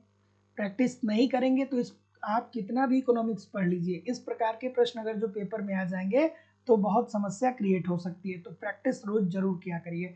चलिए क्या उत्तर आ रहा है भाई? चलन मुद्रा की आत्मा उसकी इकाइयों में प्रयुक्त किए गए पदार्थों में नहीं बल्कि वैधानिक अध्यादेशों में है जो इनके प्रयोग का नियमन करता है। अब ये क्या कहना चाहते हैं, आपको पता है ये क्या कहना चाहते हैं? जैसे अगर जो आप 500 रुपए की नोट लेंगे ना तो वो बहुत हल्का होगा, लेकिन 10 रुपए का सिक्का आप लेंगे तो वो भारी होगा। अगर जो आपके पास 10 रुपए का सिक्का हो और 500 रुपए की नोट हो तो 500 रुपए की नोट हल्की होगी, 10 रुपए का सिक्का भारी होगा। इसका मतलब क्या है कि जो वैधानिक अध्यादेश दिए गए हैं कि 500 रुपए की नोट है तो चाहे भले से हल्की है, उसकी वैल्यू 500 रुपए के बराबर है, लेकिन 10 रुपए का सिक्का जो है वो भले से कितना भी भारी हो, लेकिन उसकी जो वैल्यू है वो 500 के मुकाबले बहुत कम है, 500 के मुकाबले बहुत कम है। ये बात किसने कही? तो ये बात कही थी फिशर साहब ने। तो option number A according to the question this is the right answer हो जाएगा। अगला कि मुद्रा प्रसार अन्यायपूर्ण है तथा मुद्रा संकुचन अनुपयुक्त है, दोनों में संभवतः मुद्रा संकुचन अधिक बुरा है। एक बार नहीं अनेकों बार ये अलग अलग परीक्षाओं में प्रश्न पूछा गया है ना, और इतने सारे लोग, सैकड़ों से ज्यादा लोग क्लास देख रहे हैं, फिर भी लाइक और शेयर की संख्या बहुत कम है। सभी लोग वीडियो को लाइक और शेयर कर दीजिए। अब देखिए ये बहुत आसान सा प्रश्न है। देखिए मुद्रा प्रसार अन्यायपूर्ण है, मुद्रा प्रसार में क्या होता है? मुद्रा प्रसार में मुद्रा की पूर्ति अर्थव्यवस्था में बढ़ जाती है, लेकिन मुद्रा प्रसार की समस्या ये होती है कि मुद्रा की पूर्ति तो बढ़ जाती है, इसके कारण जब मुद्रा की पूर्ति बढ़ जाती है तो लोगों की क्रय शक्ति बढ़ जाती है, लोगों की क्रय शक्ति बढ़ जाती है तो लोग अपने मांग को बढ़ा देते हैं, और मांग के अनुसार अगर जो पूर्ति में वृद्धि नहीं होती है तो वस्तुओं की कीमतों में बहुत तेजी से वृद्धि आ जाती है, और जब वस्तु की कीमत में वृद्धि आती है तो हम कहते हैं कि अर्थव्यवस्था में मुद्रास्फीति आ गई है। हम क्या बोलते हैं? कहते हैं कि अर्थव्यवस्था में मुद्रास्फीति आ गई है। ठीक है, तो मुद्रा प्रसार का मतलब क्या? मुद्रास्फीति की बात हो रही है। तो एक अर्थव्यवस्था में मुद्रास्फीति कब आती है? तो मुद्रास्फीति एक अर्थव्यवस्था में तब आती है जब अर्थव्यवस्था में मुद्रा की पूर्ति बढ़ती है तो लोगों की क्रय शक्ति बढ़ जाती है, लोगों की क्रय शक्ति बढ़ जाती है तो लोग वस्तुओं की मांग को बढ़ा देते हैं। लेकिन मांग तो कोई भी बढ़ा सकता है, हम आप कोई भी बढ़ा सकता है, लेकिन क्या हम आप किसी वस्तु का उत्पादन कर रहे हैं? क्या बहुत रेयर लोग करते हैं। तो मांग बढ़ जाएगी और पूर्ति में कम हो जाएगा तो वस्तुओं की कीमतें ज्यादा हो जाएंगी, कीमतें ज्यादा होंगी तो मुद्रास्फीति आ जाएंगी, और मुद्रास्फीति आ जाएंगी तो बचत आपकी क्या हो जाएगी? कम हो जाएगी। बचत आपकी क्या हो जाएगी? कम हो जाएगी। वहीं मुद्रा संकुचन में क्या होता है? तो मुद्रा संकुचन में ये देखने को मिलता है कि अर्थव्यवस्था में मुद्रा की पूर्ति कम हो जाती है, अर्थव्यवस्था में मुद्रा की पूर्ति कम हो जाती है, और जब मुद्रा की पूर्ति कम हो जाती है तो लोगों की क्रय शक्ति कम हो जाती है, क्रय शक्ति कम हो जाती है तो मांग कम हो जाती है, और जब मांग कम हो जाएगा तो कोई उत्पादन क्यों कम करेगा? अर्थात पूर्ति में भी कमी आ जाएगी, तो मांग व पूर्ति जब अपने न्यूनतम बिंदु पे आ जाएगी तो मंदी आ जाएगी। तो ये जो मुद्रा प्रसार है ये मुद्रास्फीति को जन्म देता है और मुद्रा संकुचन मंदी को जन्म देता है। तो इसमें यह पूछा जा रहा है कि मुद्रा प्रसार अन्यायपूर्ण है तथा मुद्रा संकुचन अनुपयुक्त है, दोनों में से संभवतः मुद्रा संकुचन अधिक बुरा है। अर्थात जाहिर सी बात है कि मुद्रा संकुचन होगा तो अर्थव्यवस्था में मंदी आएगी, आपके पास पैसा ही नहीं होगा, आपके पास खाने को ही नहीं होगा। तो मुद्रा संकुचन बुरा है लेकिन मुद्रा प्रसार अच्छा है, ये बात कही थी किन्स ने। तो जितने लोग भी बी बोल रहे हैं ठीक बोल रहे हैं। अगला, बैंक साख का निर्माता तथा विनिमय को सुविधाजनक बनाने वाला यंत्र है। ये स्टेटमेंट किसके द्वारा दिया गया? ठीक है, अब छोटे छोटे टर्म है जो आपको जानने चाहिए कि मुद्रास्फीति क्या होता है, सीमांत उपयोगिता क्या होता है, औसत आगम क्या होता है, औसत लागत क्या होता है। अगर जो ये छोटे छोटे टर्म को आप कॉन्सेप्ट में ठीक तरीके से समझ लिए ना तो इकोनॉमिक्स कभी गलत ही नहीं हो सकता। इकोनॉमिक्स से आसान कोई सब्जेक्ट नहीं है, बशर्ते एक बार दिमाग लगा करके पढ़ लेंगे तो इससे आसान कुछ भी नहीं है। लेकिन अगर जो दिमाग लगा करके नहीं पढ़ेंगे, सोचेंगे रट्टा मार लेंगे, तो भाई रट्टा मारेंगे तो इससे कठिन सब्जेक्ट कुछ नहीं है। आज रट्टा मारेंगे, वृद्धि को कमी समझ लेंगे, कमी को वृद्धि समझ लेंगे, है ना। तो थियरी जरूर पढ़ा करिए। क्या उत्तर आ रहा है भाई? ये बोल रहे हैं। और थियरी में भी बहुत सारे बच्चे हैं, मैं देखता हूं कि बहुत मोटी मोटी किताबें पढ़ते हैं। वो पढ़ने को 10 पन्ने की थियरी पढ़ते हैं, लेकिन उनसे पूछ दिया जाए कि इसमें से 2 क्वेश्चन बता दो कि किस तरीके के क्वेश्चन पेपर में आते हैं, तो वो नहीं समझ पाते। हमने बहुत सारे बच्चों को देखा है अननेसेसरी रूप से प्रॉपर्टी रटे जा रहे हैं, अननेसेसरी रूप से प्रॉपर्टीज रटे जा रहे हैं। सैकड़ों अर्थशास्त्री हैं, सबकी प्रॉपर्टीज रटे जा रहे हैं। आप अगर जो स्मार्ट स्टूडेंट हैं तो सबकी प्रॉपर्टीज रटने की जरूरत नहीं है, कुछ 10 20 25 अर्थशास्त्री हैं उनको रट लीजिए। किन्स को समझ लीजिए, रिकार्डो को समझ लीजिए, जेएस मिल को समझ लीजिए, जेबीसे को समझ लीजिए, अलेक्जेंडर हैमिल्टन और फ्रेडरिक लिस्ट को समझ लीजिए, आप क्या बोलते हैं कि सोलो साहब को समझ लीजिए, हैरेड डोमर मॉडल को समझ लीजिए, इन सभी की, आप फिशर को समझ लीजिए, आप मार्शल को समझ लीजिए। इन लोगों की मान्यता को आप समझ लेंगे ना तो सारी मान्यताओं से संबंधित प्रश्न यहीं से चले आते हैं। अब आप अननेसेसरी रूप से बहुत सारे अर्थशास्त्रियों की मान्यताओं को पढ़ेंगे, इतनी सारी चीजें एट द सेम टाइम दिमाग में रखना मुश्किल हो जाता है। सिलेबस ऑलरेडी आपका ज्यादा है। चलिए, क्या उत्तर आ रहा है भाई? ये बोल रहे हैं। तो जितने लोग भी शेयर्स की बात बोल रहे हैं ठीक है, तो ये एक स्टेटमेंट है, बैंक साख का निर्माता तथा विनिमय को सुविधाजनक बनाने वाला यंत्र है, ये बात कही थी शेयर्स साहब ने। अगला, बैंक के लिए ईंट तथा चूने में पूंजी लगाने के स्थान पर उसे नगद के रूप में रखना अधिक लाभदायक है, ये बात किसने कही थी? खूबसूरत सा प्रश्न, किसने कहा होगा भाई? बताइए, किसने कहा होगा कि बैंक के लिए ईंट तथा चूने में पूंजी लगाने के स्थान पे उसे नगद रूप में रखना अधिक लाभदायक होता है, ये बात किसने कही थी? ठीक है, ठीक है, तो हाँ ठीक है, ये अगेन बोल रहे हैं सभी लोग। तो ये बात कही गई थी वाकर के द्वारा।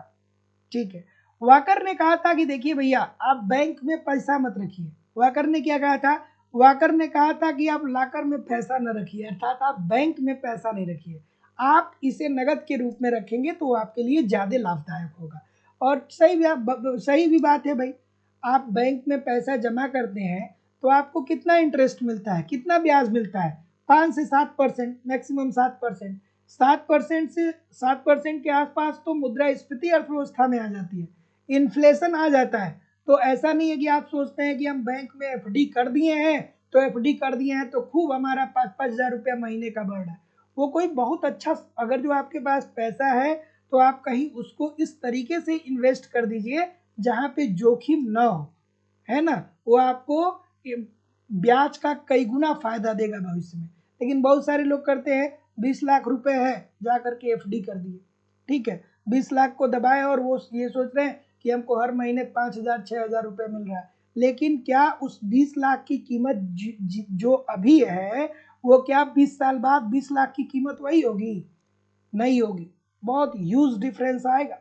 चलिए आगे बढ़ते हैं कि अंतरराष्ट्रीय व्यापार का आधार क्या है। दो देश आपस में व्यापार क्यों करते हैं? अंतरराष्ट्रीय व्यापार का मतलब क्या होता है कि एक राष्ट्र जब दूसरे राष्ट्र से व्यापार करता है, एक देश जब दूसरे देश से व्यापार करता है तो उसे अंतरराष्ट्रीय व्यापार कहते हैं। अब अंतरराष्ट्रीय व्यापार में आपको सिद्धांत याद आने चाहिए। सबसे एडम स्मिथ साहब सबसे पहले निरपेक्ष लागतों का सिद्धांत, डेविड रिकार्डो तुलनात्मक लागत का सिद्धांत, फिर आपको हेक्सर ओहलिन का साधन संपन्नता में भिन्नता याद आना चाहिए, फिर जेएस मिल का आपका पारस्परिक मांग सिद्धांत याद आना चाहिए। ये सब दिमागवा में घूमना चाहिए, नहीं घूम रहा है तो घुमाइए, क्योंकि जब तक घुमाएंगे नहीं तब तक मजा नहीं आएगा। क्या उत्तर आ रहा है भाई? तो जितने लोग भी बी बोल रहे हैं सभी लोग का उत्तर ठीक हो जाएगा कि अंतरराष्ट्रीय व्यापार का आधार है तुलनात्मक लाभ का सिद्धांत। किसने दिया था? डेविड रिकार्डो ने दिया था। कहा था कि भैया दो देश इसलिए व्यापार करते हैं क्योंकि दोनों देशों के मध्य तुलनात्मक लागतों में अंतर होता है। चीन जो है वो 600 रुपए में भारत में मोबाइल ले आकर के बेच देता है, लेकिन भारतीय 600 रुपए में मोबाइल नहीं बना पाते हैं। तो इसका मतलब क्या हुआ कि तुलनात्मक रूप से उनकी जो उत्पादन लागत है वो भारत के मुकाबले बहुत कम है। और निरपेक्ष लाभ, दोनों निरपेक्ष लाभ की बात कौन करता है? एडम स्मिथ साहब करते हैं। और तुलनात्मक लाभ की बात कौन करता है? डेविड रिकार्डो साहब करते हैं। तो जितने लोग भी बी बोल रहे हैं ठीक बोल रहे हैं। अगला, एक राष्ट्र द्वारा आयात कर लगाने से देश में उपभोक्ता की बचत में क्या होगी? खूबसूरत सा प्रश्न है। जैसे मान लीजिए कि चीन है, ठीक है, चीन है, तो चीन निर्यात कर रहा है। चीन क्या कर रहा है? निर्यात कर रहा है। क्या निर्यात कर रहा है? चीन खिलौना निर्यात कर रहा है। खिलौना, खिलौना निर्यात कर रहा है चीन। किसको निर्यात कर रहा है? मान लीजिए कि भारत को कर रहा है, भारत को कर रहा है, ठीक है। तो चीन में निर्मित जो खिलौने हैं वो भारत में आके बिक रहे हैं। तो मान लीजिए कि चीन एक खिलौना अगर जो 10 रुपए का निर्यात कर रहा है, मान लीजिए कि चीन एक कोई खिलौना है 10 रुपए में भारत को निर्यात कर रहा है, लेकिन जब चीन की वस्तुएं भारतीय सीमा के अंदर आती हैं तो भारत सरकार उस पर प्रशुल्क लगा देता है, अर्थात कर लगा देता है। तो मान लीजिए कि भारत सरकार कहता है कि हम 2 रुपए का कर लगाएंगे, तो चीन कै रुपए का ये दे रहा था भारत को? 10 रुपए का दे रहा था, लेकिन भारत सरकार ने 2 रुपए इस पे कर लगा दिया। तो जो वस्तु चीन से 10 रुपए की आ रही थी और आपको 10 रुपए में या 11 रुपए में मिल जानी थी, अब 2 रुपए अगर जो सरकार ने उस पर एक्स्ट्रा टैक्स लगा दिया तो वो भी टैक्स आप ही को देना पड़ेगा। मतलब चीन 10 रुपए में भारत में वस्तु को बेचना चाहता था, लेकिन उसके ऊपर 2 रुपया एक्स्ट्रा सरकार ने कर लगा दिया क्योंकि वो भारत की सीमा में वस्तु आ रही है। तो अब वो वस्तु 12 रुपए की बिकेगी। मतलब पहले 10 रुपए की वो वस्तु बिक सकती थी, लेकिन अब ये वस्तु 12 रुपए की बिकेगी। इसका मतलब कि क्या होगा? उपभोक्ता के बचत में गिरावट आएगी। चीन से जो खिलौना पहले भारत में 10 रुपए में आके बिक रहा था, अब उस पर सरकार ने 2 रुपए का टैक्स लगा दिया है। तो जाहिर सी बात है कि अब वो 10 की बजाय 12 रुपए का मिलेगा, और जब 12 रुपए का मिलेगा तो अब कीमत में वृद्धि होगी, और जब कीमत में वृद्धि होगी तो जाहिर सी बात है कि जब आप 10 रुपए दे रहे थे उसके मुकाबले आपको 12 रुपए देना पड़े तो 2 रुपए का आपका घाटा होगा, और 2 रुपए का घाटा होगा इसका मतलब कि आपकी जो बचत है उसमें गिरावट आ जाएगी। तो जितने लोग भी बी बोल रहे हैं ठीक बोल रहे हैं। अगला, inter regional and international trade पुस्तक किसने लिखी भाई? सैकड़ों लोग लाइव क्लास देख रहे हैं, फिर भी लाइक और शेयर की संख्या बहुत कम है। सभी लोग लाइक शेयर कर दीजिए। और जो लोग भी एप्लीकेशन से डायरेक्ट कोर्स परचेज कर रहे हैं, कृपया आप मुझे अभी कॉल या व्हाट्सएप मैसेज नहीं करिए, आप मुझे इस नंबर पे इस नंबर पे, इसी व्हाट्सएप नंबर पे स्क्रीनशॉट सेंड कर दीजिएगा, आपको अभी बैच में ऐड करा करके बता दिया जाएगा। ठीक है, तो जो लोग भी अभी एप्लीकेशन से डायरेक्ट कोर्स परचेज कर रहे हैं वो आप मुझे इस नंबर पे आप स्क्रीनशॉट सेंड कर दीजिएगा कोर्स का। क्या उत्तर आ रहा है भाई? डी बोल रहे हैं। ठीक है, तो जितने लोग भी डी बोल रहे हैं, वर्टिन ओहलिन की बात कर रहे हैं, सभी लोग का उत्तर बिल्कुल ठीक है। इन्होंने क्या बोला था? इन्होंने कहा था कि दो देश आपस में इसलिए व्यापार करते हैं क्योंकि भंडार में भिन्नता पाई जाती है। साधन भंडार में भिन्नता के कारण दो देश आपस में व्यापार करते हैं। जैसे अमेरिका है, तो अमेरिका के पास पूंजी प्रधान उद्योग है, तो अमेरिका पूंजीगत वस्तुओं का निर्माण करके उसका निर्यात करेगा। लेकिन अगर भारत के पास पूंजी नहीं है, श्रम है, तो भारत क्या करेगा? श्रम प्रधान वस्तुओं का उत्पादन करके निर्यात करेगा। तो inter regional and international trade, ये पुस्तक ओहलिन साहब की है, और ओहलिन ने कहा था कि दो देश आपस में इसलिए व्यापार करते हैं क्योंकि साधन भंडार में भिन्नता पाई जाती है। Option number D. अगला, कि दुर्लभ साधनों की उपलब्धता की विचारधारा किसने दी? दुर्लभ साधनों की उपलब्धता की विचारधारा, चलिए भाई किसने दिया? और सभी लोग बेल आइकन को जरूर क्लिक कर लीजिए, जो घंटी है उसको दबा लीजिए ताकि आपको जैसे ही मैं लाइव आऊं नोटिफिकेशन मिल जाए, है ना? क्या उत्तर आ रहा है भाई? दुर्लभ साधनों की उपलब्धता की विचारधारा किसने दिया? तो इजी सी बात है भाई। अब देखिए, दुर्लभ साधनों की उपलब्धता की बात एम वी पोस्नर ने किया था, और इस सिद्धांत के अनुसार इन्होंने कहा था कि दुर्लभ साधन वो हैं जिनकी अर्थव्यवस्था में मांग बहुत ज्यादा है। दुर्लभ साधन वो हैं जिनकी अर्थव्यवस्था में मांग बहुत ज्यादा है, लेकिन इसकी पूर्ति अर्थव्यवस्था में बहुत कम है। जैसे कि सोना हो गया, तो सोना क्या है? दुर्लभ साधन है। हीरा हो गया, तो हीरा क्या है? दुर्लभ साधन है। क्यों? क्योंकि भैया हीरा और सोने की मांग बहुत ज्यादा है, और इसकी तुलना में इसकी पूर्ति जो है वो बहुत कम है। तो हीरा और सोना क्या होगा? दुर्लभ साधन हो गए। तो जितने लोग भी ऑप्शन नंबर बी बोल रहे हैं सभी लोग का उत्तर ठीक है। तो याद रखिएगा कि दुर्लभ साधनों की उपलब्धता की विचारधारा किसने दी? तो एम बी पोस्नर ने। और दुर्लभ साधन ऐसे साधन होते हैं जिनका बाजार में मांग बहुत ज्यादा होता है लेकिन उसकी पूर्ति बहुत कम होती है, जैसे कि सोना हो गया और हीरा हो गया। ये विचारधारा पोस्नर के द्वारा दिया गया था। अगला, कि एक राष्ट्र की मुद्रा का अवमूल्यन निम्न स्थिति लाती है। अब देखिए, अब अगर जो मैं बात करूं तो भारत में रुपए का अवमूल्यन कब कितनी बार हुआ था? बार बार प्रश्न पूछा जाता है कि भारत में रुपए का अवमूल्यन कितनी बार हुआ है। भारत में रुपए का अवमूल्यन कब कितनी बार हुआ है? तो सबसे पहले कब हुआ था? कमेंट करके सभी लोग बताइए। सभी लोग कमेंट करके बताइए कि भारत में प्रथम बार, चलिए दो मैं बता रहा हूं, एक आप बताइएगा। एक तो होता है 1966 में, दूसरा होता है 1991 में। पहला कब होता है? सभी लोग कमेंट करके बताइए कि भारत में पहली बार रुपए का अवमूल्यन कब हुआ था।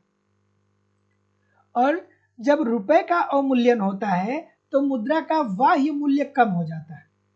ठीक है, मुद्रा का बाह्य मूल्य कम हो जाता है। जब कोई देश मुद्रा का अवमूल्यन करता है तो मुद्रा का ठीक है, ठीक है, ठीक है। तो देखिए, मुद्रा का अवमूल्यन भारत में कितनी बार हुआ था? कितनी बार हुआ है अभी तक? 3 बार हुआ है। 1949, 1966, 1949, 1966 और 1991, 3 बार हुआ है। ठीक है, और जब कोई देश मुद्रा का अवमूल्यन करता है, क्या उत्तर आ रहा है? ठीक है, ठीक है।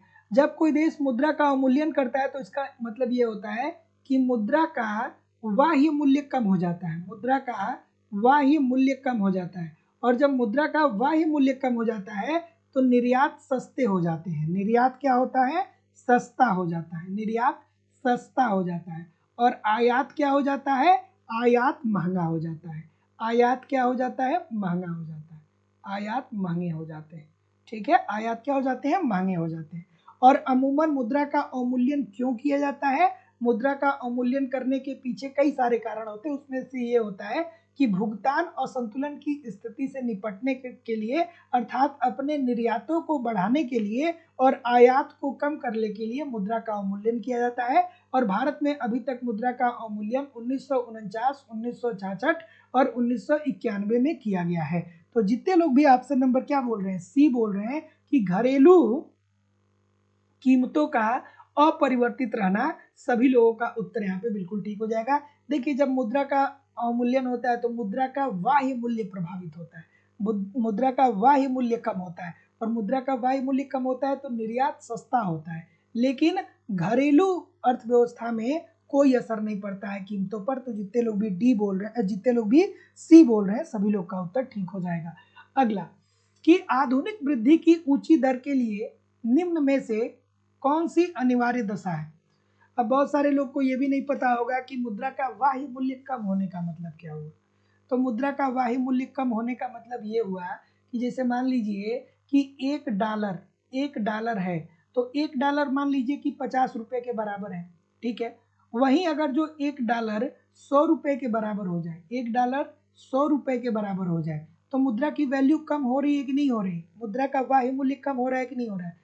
जब हम 50 रुपए की वस्तु का निर्यात कर रहे थे तो एक डॉलर पा जा रहे थे, लेकिन अब 100 रुपए की वस्तु का निर्यात करेंगे तब एक डॉलर पाएंगे, है ना? तो क्या हो रहा है? मुद्रा का बाह्य मूल्य कम हो रहा है, जिससे निर्यात सस्ते हो जा रहे हैं। चलिए, क्या उत्तर आ रहा है सर? कि आधुनिक वृद्धि की ऊंची दर के लिए निम्नलिखित में से कौन सी अनिवार्य दशा है? ऑप्शन नंबर ये बोल रहे हैं। अब देखिए, इजी सी बात है, मैं रोज आप लोगों को बताता हूं कि आर्थिक समृद्धि और आर्थिक विकास में अंतर समझिए।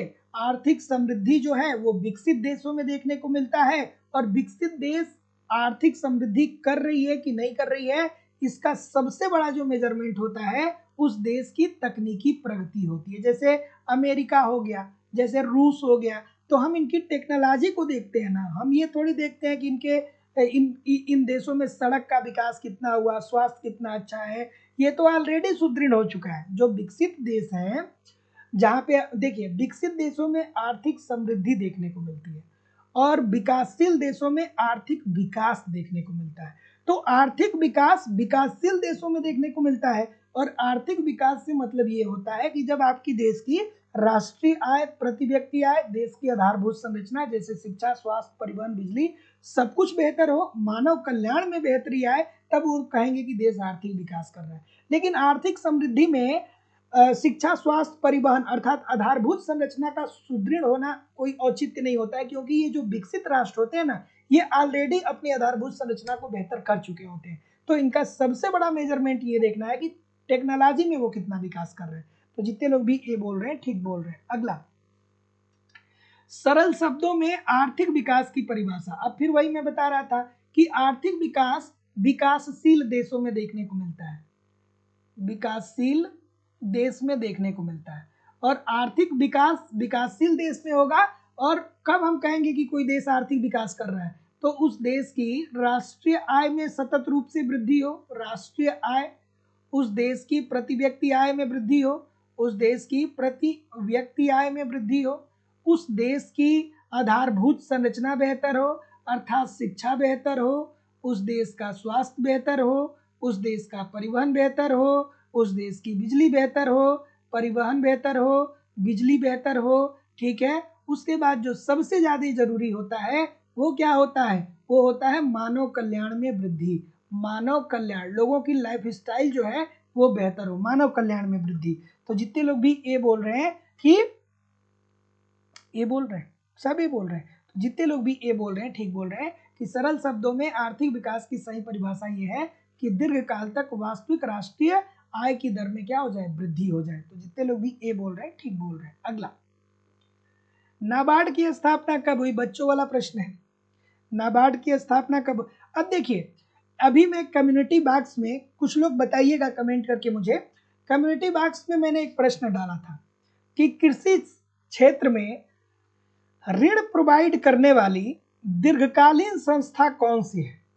और बहुत अच्छे अच्छे बच्चे, बहुत सुंदर सुंदर बच्चे, बहुत पढ़ने वाले बच्चे बता रहे हैं कि सर जी इसका उत्तर नाबार्ड होगा। अरे भैया, नाबार्ड दीर्घकालीन ऋण नहीं देता है, नाबार्ड अल्पकालीन ऋण देता है। अब बहुत सारे लोग को पता ही नहीं होता है कि अल्पकाल, मध्यकाल और दीर्घकालीन ऋण का मतलब क्या होता है। तो नाबार्ड जो होता है ना सर, वो अल्पकालीन ऋण देता है, अल्पकालीन ऋण देता है। कम्युनिटी बॉक्स में मैंने ये क्वेश्चन डाला था और मैं देखा था इतने सारे बच्चे गलत किए थे। सब नाबार्ड कर रहे हैं, सब नाबार्ड कर रहे हैं। अरे नाबार्ड अल्पकालीन ऋण प्रोवाइड करता है, दीर्घकालीन ऋण नहीं प्रोवाइड करता है। तो चलिए देखते हैं इस प्रश्न के बारे में। तो नाबार्ड की अगर जो बात करें तो नाबार्ड की जो स्थापना होती है वो किस कमेटी की अनुशंसा पे के आधार पे होती है? तो शिवरामन कमेटी, शिवरामन कमेटी के अनुशंसा के आधार पर नाबार्ड की स्थापना होती है। कब नाबार्ड की स्थापना होती है? तो 12 जुलाई 1982 में। और ये कृषि क्षेत्र में या ग्रामीण क्षेत्र में अल्पकाल के लिए ऋण देने वाली अल्पकालीन ऋण की सर्वोच्च संस्था है। अल्पकालीन ऋण की क्या है? ये सर्वोच्च संस्था है, सर्वोच्च संस्था है, सर्वोच्च संस्था है। ठीक है, तो जितने लोग भी ऑप्शन नंबर बी बोल रहे हैं ठीक बोल रहे हैं, ऑप्शन नंबर बी। अगला, मांग की लोच इकाई के बराबर होगी जब सीमांत आगम होगा। क्या उत्तर होगा भाई? और जो लोग भी अभी तक लाइव स्टडी इलाहाबाद के मोबाइल एप्लीकेशन पे कॉन्सेप्ट की क्लास नहीं ज्वाइन किए हैं, यथाशीघ्र आप ज्वाइन कर सकते हैं। आपको आपके सिलेबस के अनुसार कंप्लीट थियरी पढ़ाई जा रही है, कंप्लीट आपको नोट्स दिए जा रहे हैं, टेस्ट सीरीज, प्रीवियस ईयर की क्वेश्चन पेपर और करंट सब कुछ प्रोवाइड किया जा रहा है सिंपल सटीक साधारण भाषा में। एडमिशन फीस केवल और केवल 2000 रुपए है, लाइफ टाइम की वैलिडिटी के साथ। तो जो लोग भी एडमिशन लेना चाहते हैं डिस्क्रिप्शन बॉक्स में जाइए, एप्लीकेशन का लिंक दिया गया है, एप्लीकेशन को डाउनलोड करके डायरेक्ट कोर्स को परचेज कर लीजिए। या अगर जो आप डायरेक्ट नहीं कोर्स परचेज कर पा रहे हैं तो आप मुझे इस नंबर पे कॉल कर सकते हैं या व्हाट्सएप मैसेज भी कर सकते हैं। इकोनॉमिक्स के सभी बैचेज आपको मिल जाएंगे, उत्तर प्रदेश, बिहार, झारखंड, मध्य प्रदेश, उत्तराखंड, सारे बैचेज आपको मिल जाएंगे। ठीक है, क्या उत्तर आ रहा है भाई? कि मांग की लोच इकाई के बराबर है जब सीमांत आगम क्या होगा। अब आपको एक फार्मूला पता होना चाहिए, बहुत सारे बच्चों को नहीं पता होगा। कौन सा फार्मूला पता होना चाहिए बताइए भाई? ठीक है, और कोई? और कोई? बी बोल रहे हैं, बी क्यों बोल रहे हैं सभी लोग? मांग की लोच इकाई के बराबर है, अर्थात आपको याद होना चाहिए कि M R is equal to क्या होता है? M R is equal to A R bracket में e minus one upon one, यही तो होता है ना। और ये क्या पूछ रहा है कि मांग की लोच इकाई के बराबर है। मांग की लोच क्या है? इकाई के बराबर है, अर्थात ई इज इक्वल टू क्या हो गया? 0 हो गया। तो जब ई इज इक्वल टू 0 होगा तो इसको सॉल्व करिए। M R is equal to क्या होगा? M R is equal to A R bracket में ई का मान क्या हो गया? 0 हो गया, ई का मान क्या हो गया? 1 हो। मांग की लोच इकाई के बराबर है, मांग की लोच अर्थात ई का मान क्या होगा? 1 होगा, सॉरी, ई का मान क्या होगा? 1 होगा। तो 1 माइनस वन अपान वन। ठीक है, तो M R is equal to A R, और भैया ऊपर जब 0 है और नीचे क्या है? 1 है, तो ये क्या हो जाएगा? 0 हो जाएगा, अर्थात M R is equal to क्या हो जाएगा? 0 हो जाएगा, अर्थात 0 होगा। तो जितने लोग भी बी बोल रहे हैं सभी लोग का उत्तर यहाँ पे एब्सोल्युटली 100% ठीक हो जाएगा। अगला प्रश्न, कि पूर्ण प्रतियोगिता में फर्म का पूर्ति वक्र क्या होता है? चलिए भाई बताइए। पूर्ण प्रतियोगिता में फर्म का पूर्ति वक्र है, क्या उत्तर आ रहा है भाई? ऑप्शन नंबर, सभी लोग वीडियो को लाइक और शेयर कर दीजिए। जो लोग भी चैनल को सब्सक्राइब नहीं किए हैं चैनल को सब्सक्राइब कर लें। ठीक है,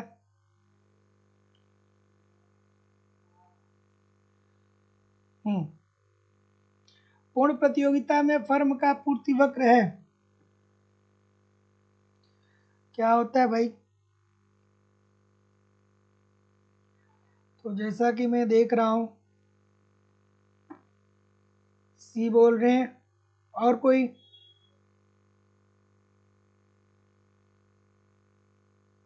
ठीक है, सब सी बोल रहे हैं क्या? सब सी बोल रहे हैं? सी के अलावा कोई नहीं है? इजी सी बात है भाई, सबको पता होगा। एमसी ऊपर होता है, एबीसी नीचे होता है, ठीक है।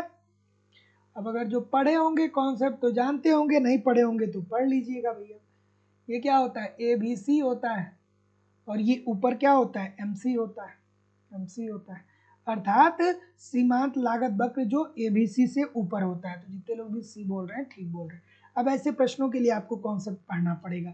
तो पूर्ण प्रतियोगिता में फर्म का पूर्ति वक्र सीमांत लागत वक्र जो एबी से ऊपर होता है, ठीक है। और पूर्ण प्रतियोगिता की फिर प्रॉपर्टी आपके दिमाग में घूमनी चाहिए कि सर जी पूर्ण प्रतियोगिता बाजार की एक ऐसी स्थिति होती है जहाँ पे बहुत सारे क्रेता होते हैं, बहुत सारे विक्रेता होते हैं, सब रूप वस्तु का उत्पादन होता है। क्रेता विक्रेता कोई भी कीमत पर कोई असर नहीं डाल सकता है। कीमतों का निर्धारण मांग और पूर्ति की शक्तियों के आधार पर होता है। समरूप वस्तुओं का उत्पादन होता है। एक मजदूर को मजदूरी उनकी सीमांत उत्पादकता के बराबर दी जाती है। सब कुछ आपके दिमाग में घूमना चाहिए। चलिए, कि जिन लोगों ने अर्थशास्त्र का अध्ययन नहीं किया वो क्या है भैया? जिसने अर्थशास्त्र पढ़ा ही नहीं वो क्या हो गया बताइए? उसके साथ क्या हो सकता है? तो भैया वो अर्थशास्त्र के सिद्धांत से वंचित हो जाएंगे। क्यों वंचित हो जाएंगे? अगर जो आप अर्थशास्त्र नहीं पढ़ेंगे तो आपको कैसे पता चलेगा कि जब वस्तु की कीमत में वृद्धि होगी तो उपभोक्ता अपनी मांग को कम कर देता है कि नहीं है? ये बात आपको कैसे पता चलेगी कि जब वस्तु की कीमत बढ़ती है तो मांग में कमी आती है?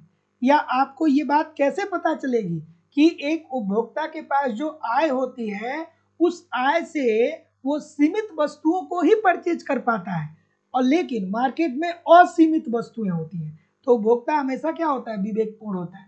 तो भैया इकोनॉमिक्स क्या एक सिद्धांत है, जैसे आप जानते हैं, अगर जो आप इकोनॉमिक्स पढ़े हैं तो आपको ये पता है कि भैया प्याज अगर जो 10 रुपया केजी है ना तो लोग 5 केजी खरीद लेंगे, लेकिन प्याज जब 100 रुपया पर केजी जाएगा, जब प्याज की कीमत में वृद्धि होगी तो प्याज जब 100 रुपया केजी हो जाएगा तो लोग अब 5 केजी नहीं, अब 1 केजी खरीदेंगे या 2 केजी खरीदेंगे, इससे ज्यादा नहीं खरीदेंगे। तो जब वस्तु की कीमतों में वृद्धि होती है तो उसकी मांग कम होती है। या हम ये भी कह सकते हैं कि जब वस्तु की कीमत में कमी आती है तो उसके मांग में क्या होती है? वृद्धि होती है। तो ये क्या है भैया? ये अर्थशास्त्र का सैद्धांतिक ज्ञान ही तो है ना। तो जितने लोग भी सी बोल रहे हैं ठीक बोल रहे हैं। अगला चलिए भाई, कि एक विक्रेता जो अनेक बाजारों में माल बेचता है लाभ को अधिकतम तभी कर सकता है जब वह बराबर हो। अच्छा सा प्रश्न, खूबसूरत सा प्रश्न। क्या उत्तर आ रहे भाई? ऑप्शन नंबर, और एप्लीकेशन सभी लोग डाउनलोड कर लीजिएगा। एप्लीकेशन पे अब मैं बहुत जल्दी एक क्विज लेकर के भी आने वाला हूं जो सबके लिए फ्री होगा, है ना। एक क्विज मैं लेकर के आने वाला हूं जो सबके लिए फ्री होगा। अप्रोक्सीमेटली 10 क्वेश्चन मैं रोज वहां पे कराऊंगा, है ना। अभी तक एप्लीकेशन पे वो फीचर नहीं था लेकिन अब मैं कराऊंगा। चलिए, क्या उत्तर आ रहे भाई? लाइक शेयर सभी लोग वीडियो को किया करिए। इजी सी बात है भाई, M R is equal to A R, ठीक है। So option number A. अभी हम लोग कितनी देर से इसी बारे में बात कर रहे थे। एक विक्रेता जो अनेक बाजारों में माल बेचता है लाभ को अधिकतम तभी कर सकता है जब वह बाजार में सीमांत आय जब उसकी कीमत सीमांत आय के बराबर होती है। जितने लोग भी ए बोल रहे हैं ठीक बोल रहे हैं, बहुत बार हमने चर्चा कर लिया। अगला, एक उपभोक्ता के रूप में आप क्या करेंगे भाई? और बिल्कुल कंटिन्यू बने रहिए, कंटिन्यू पढ़ते रहिए, मेहनत करते रहिए।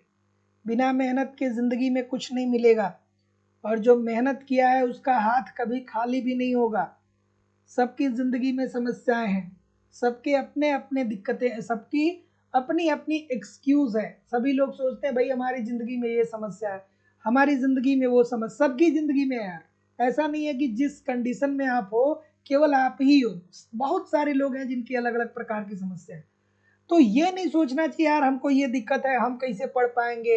अरे आपके हाथ में मोबाइल है, आपके हाथ में पेन है, आपके पास दिमाग है, अगर जो आपके पास दिमाग है, मोबाइल है, कॉपी है, पेन है, तो जिंदगी में यार आप कुछ भी हासिल कर सकते हो, बस मेहनत तो करो। हार मान के बैठने से क्या होगा? बहुत सारे लोगों को लगता है कि यार अब क्या होगा जिंदगी में। अरे भाई आप पढ़ते रहिए, मेहनत करते रहिए, आपकी मेहनत का प्रतिफल जब आपको मिलेगा ना, तो इतना मिलेगा जितना आप उम्मीद नहीं किए, इतना मिलेगा कि जितना आप उम्मीद नहीं किए।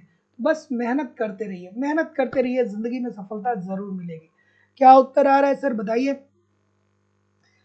कि एक उपभोक्ता के रूप में आप क्या करते हैं? जैसे देखिए, उपभोक्ता के रूप में सभी लोगों के पास लिमिटेड इनकम है।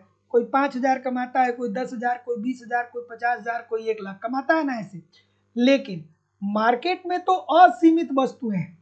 पूरी जिंदगी भर अगर जो आप अपनी पूरी जिंदगी की कमाई लगा दें, तो भी भारतीय अर्थव्यवस्था में जितनी भी वस्तुएं हैं उसे आप खरीद नहीं पाएंगे।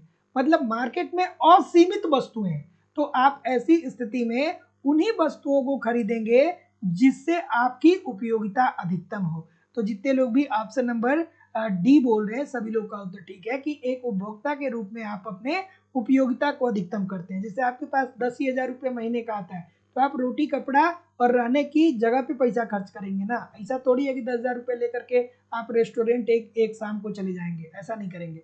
तो जितने लोग भी डी बोल रहे हैं ठीक बोल रहे हैं। अगला, दीर्घकाल में सभी लागतें होती हैं। इजी सा प्रश्न है भाई। तो देखिए, अल्पकाल में, अल्पकाल का मतलब क्या होता है कि लगभग 1 साल, ठीक है। मतलब 12 महीने से 16 महीने, 0 से 16 महीने की बीच की जो अवधि होती है उसे अल्पकाल कहा जाता है, ठीक है। मध्यकाल 5 वर्ष को कहा जाता है, 5 वर्ष या उससे ज्यादा के लिए। और दीर्घकाल किसे कहा जाता है? 20 साल और उससे ज्यादा के लिए। तो अल्पकाल में उत्पादन के सभी साधन परिवर्तनशील नहीं होते हैं। क्यों नहीं होते हैं? क्योंकि अल्पकाल में फर्म के पास इतना समय होता ही नहीं है कि वो उत्पादन के साधनों को परिवर्तित करे। जैसे पार्ले जी कंपनी है, तो पार्ले जी कंपनी ये चाहे कि 1 महीना के अंदर अंदर पूरी भारतीय अर्थव्यवस्था में अपने अपने उत्पादन को 10 गुना कर दे, तो पार्ले जी कंपनी नहीं कर पाएगी।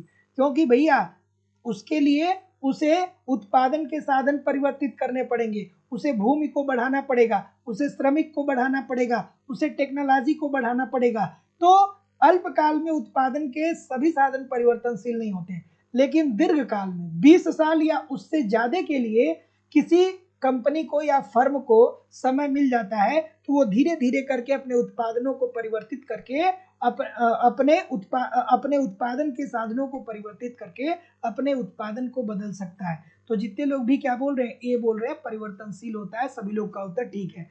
जैसे पार्ले जी की कंपनी को देखिए, पार्ले जी बहुत सालों से वही 4 रुपए का बिस्किट दे रहा था, उसका एक ही पैकेट आता था, ठीक है, एक ही पैक आता था। लेकिन अब आप देखिए, पार्ले जी की बिस्किट कई सारे पैक में आ रहे हैं। 10 रुपए की अब 6-7 बिस्किट आ रही है, वो पार्ले जी प्रीमियम के नाम से वो आ रहा है, खूब मोटा मोटा बिस्किट रह रहा है। तो इसका मतलब कि पार्ले जी जो है वो दीर्घकाल में अपने आप को परिवर्तित कर चुका है, दीर्घकाल में अपने उत्पादन के साधन को परिवर्तित कर चुका है। तो अब पार्ले जी के भी पैकेजिंग देखिए कई सारे आ रहे हैं। तो जितने लोग भी ए बोल रहे हैं ठीक बोल रहे हैं कि क्योंकि दीर्घकाल में फर्म के पास इतना समय होता है कि वो अपने उत्पादन के साधन को परिवर्तित कर सकता है। अगला, कि सीमांत लागत निकालने का सूत्र क्या होता है भैया? सीमांत लागत निकालने का फॉर्मूला बताइए। क्या उत्तर आ रहा है? ठीक है, तो टीसी इज इक्वल टू क्या होता है? टीसी इज इक्वल टू क्या होता है? कुल लागत, टोटल कास्ट, कुल लागत, ठीक है। डेल्टा को किससे इंडिकेट करते हैं? तो डेल्टा को परिवर्तन की दर, डेल्टा क्या व्यक्त करता है? परिवर्तन की दर को, परिवर्तन की दर को, ठीक है। उसके बाद क्यू क्या व्यक्त करता है? क्वांटिटी, अर्थात कुल उत्पादन को, कुल उत्पादन को, ठीक है। चलिए अब बताइए सर, अब बताइए इस प्रश्न का उत्तर आप लोग। तो जितने लोग भी सी बोल रहे हैं सभी लोग का उत्तर ठीक हो जाएगा कि सर जी एमसी अर्थात सीमांत लागत जो है वो बराबर होता है delta TC upon delta Q के। Option number C according to the question this is the right answer हो जाएगा, जिसमें टीसी कुल लागत को व्यक्त करता है, डेल्टा परिवर्तन की दर को, और क्यू कुल उत्पादन को। अगला, चलिए भैया सूची 1 को सूची 2 से सुमेलित कर दीजिए। लाइक शेयर सब्सक्राइब नहीं किए हैं तो लाइक शेयर और चैनल को सब्सक्राइब करके बेल आइकन को दबा दीजिएगा। डिस्क्रिप्शन बॉक्स में जाइएगा, एप्लीकेशन का लिंक दिया गया है, लाइव स्टडी इलाहाबाद के व्हाट्सएप चैनल का लिंक दिया गया है, लाइव स्टडी इलाहाबाद के टेलीग्राम चैनल का लिंक दिया गया, सबको ज्वाइन कर लीजिए ताकि आपको सारी जानकारी वहां से मिलती रहे। क्या उत्तर आ रहा है सर? तो गोसेन का प्रथम नियम सीमांत उपयोगिता ह्रास नियम, ठीक है। जैसे जैसे किसी वस्तु की उत्तरोत्तर इकाइयों को बढ़ाते चले जाते हैं उससे मिलने वाली उपयोगिता कम होने लगती है, तो सीमांत उपयोगिता ह्रास नियम होना चाहिए। यहाँ पे कुछ मिसप्रिंट है। ग्रेसम का नियम मुद्रा चलन को बताता है। क्या बताता है भैया? ग्रेसम का नियम ये बताता है कि बुरी मुद्रा अच्छी मुद्रा को प्रचलन से बाहर कर देती है। वैगनर का जो नियम था वो किससे संबंधित था? सार्वजनिक व्यय से, ठीक है, सार्वजनिक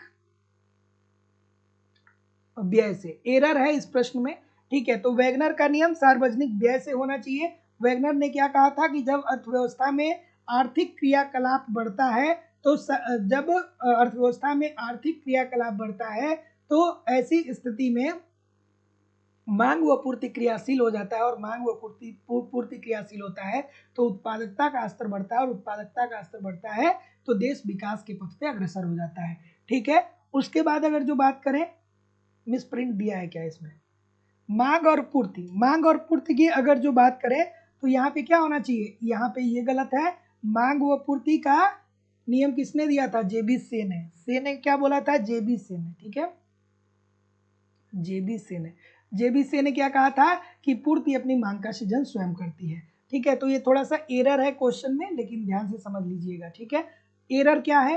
एरर ए है, एरर ये है कि गोसेन का प्रथम नियम सीमांत उपयोगिता ह्रास नियम था, जिसमें क्या बोला गया कि जैसे जैसे किसी वस्तु की उत्तरोत्तर इकाइयों को बढ़ाते चले जाएंगे मिलने वाली उससे उपयोगिता कम होने लगेगी, अर्थात सीमांत उपयोगिता कम होने लगेगी। ग्रेसम का नियम बताता है मुद्रा के चलन के बारे में, जिसमें ग्रेसम साहब ने बोला था कि बुरी मुद्रा अच्छी मुद्रा को प्रचलन से बाहर कर देगी। फिर वैगनर का जो नियम है, वैगनर का नियम हमें ये बताता है कि ये सार्वजनिक व्यय के नियम को बताता है, सार्वजनिक व्यय के बारे में बात करता है, सार्वजनिक व्यय के बारे में बात करता है। और यहाँ पे मांग की पूर्ति की बात करें तो ये जेबी से साहब ने दिया था, जेबी से ने क्या बोला था कि पूर्ति अपने मांग का सृजन स्वयं करती है। अगला, उत्पादन की कुल लागत बराबर होती है। बच्चों वाला प्रश्न है भाई, उत्पादन की कुल लागत बराबर होती है, किसके बराबर होती है?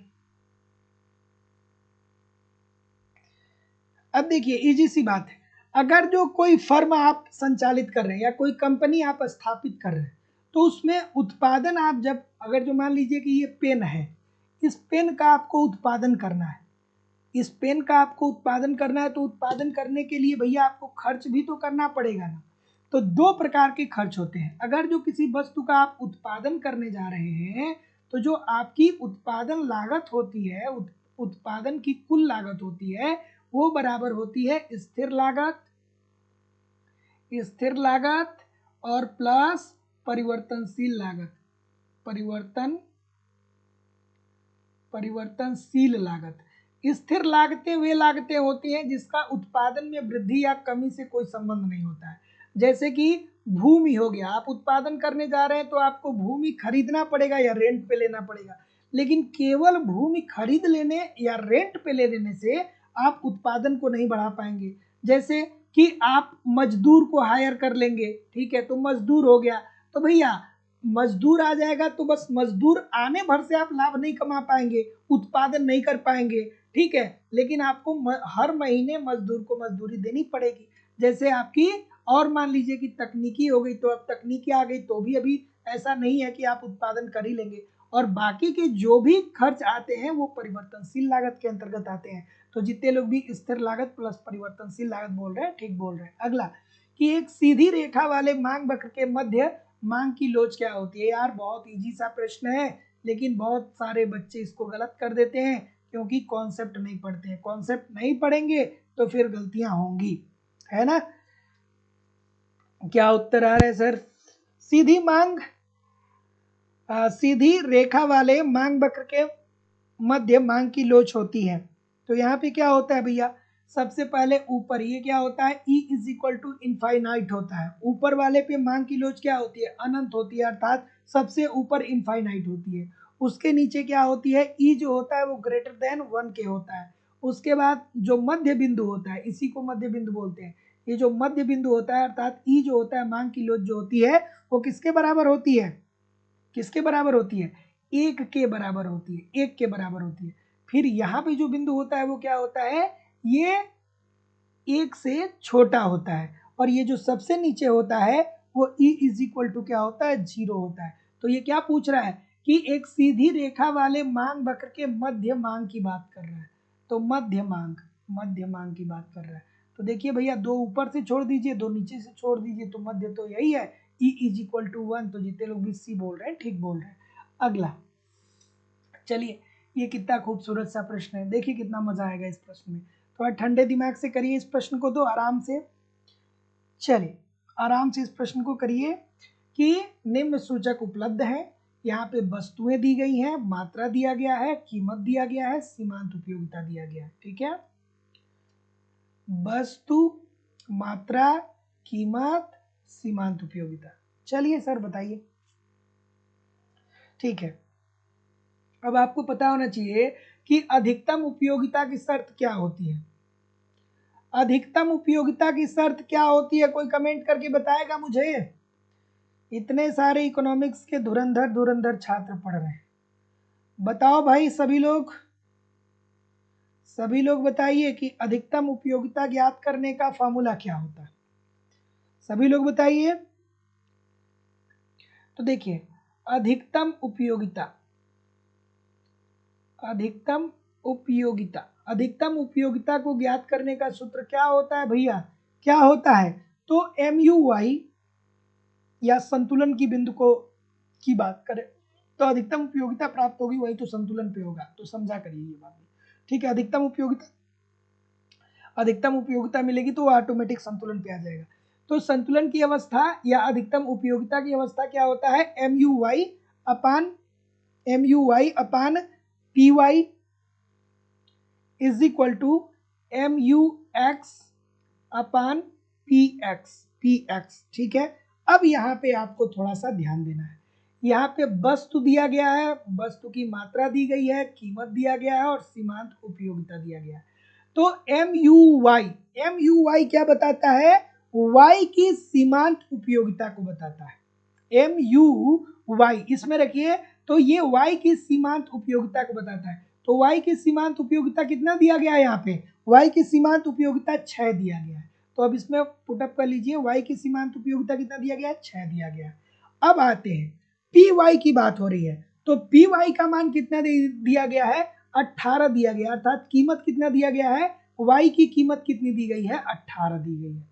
ठीक है, इज इक्वल टू अब आगे बढ़ते हैं, MUX की बात हो रही है और MUX नहीं, Z है ना यहाँ पे, ये तो Z है, तो ठीक है हम Z पे ही ले लेते हैं, X और Z से इसको Z बना लीजिएगा, Y रहे चाहे Z रहे कोई दिक्कत नहीं। तो अब देखिए, Z की सीमांत उपयोगिता कितनी है, यही आपसे पूछा जा रहा है, यही प्रश्न में आपसे पूछा जा रहा है कि Z की सीमांत उपयोगिता बताइए। तो MUZ अपान, अब देखिए कीमत कितना है, 45 है, कीमत कितना है, 45 है। अब आप इसे सॉल्व कर लेंगे, आपका उत्तर आ जाएगा। देखिए 36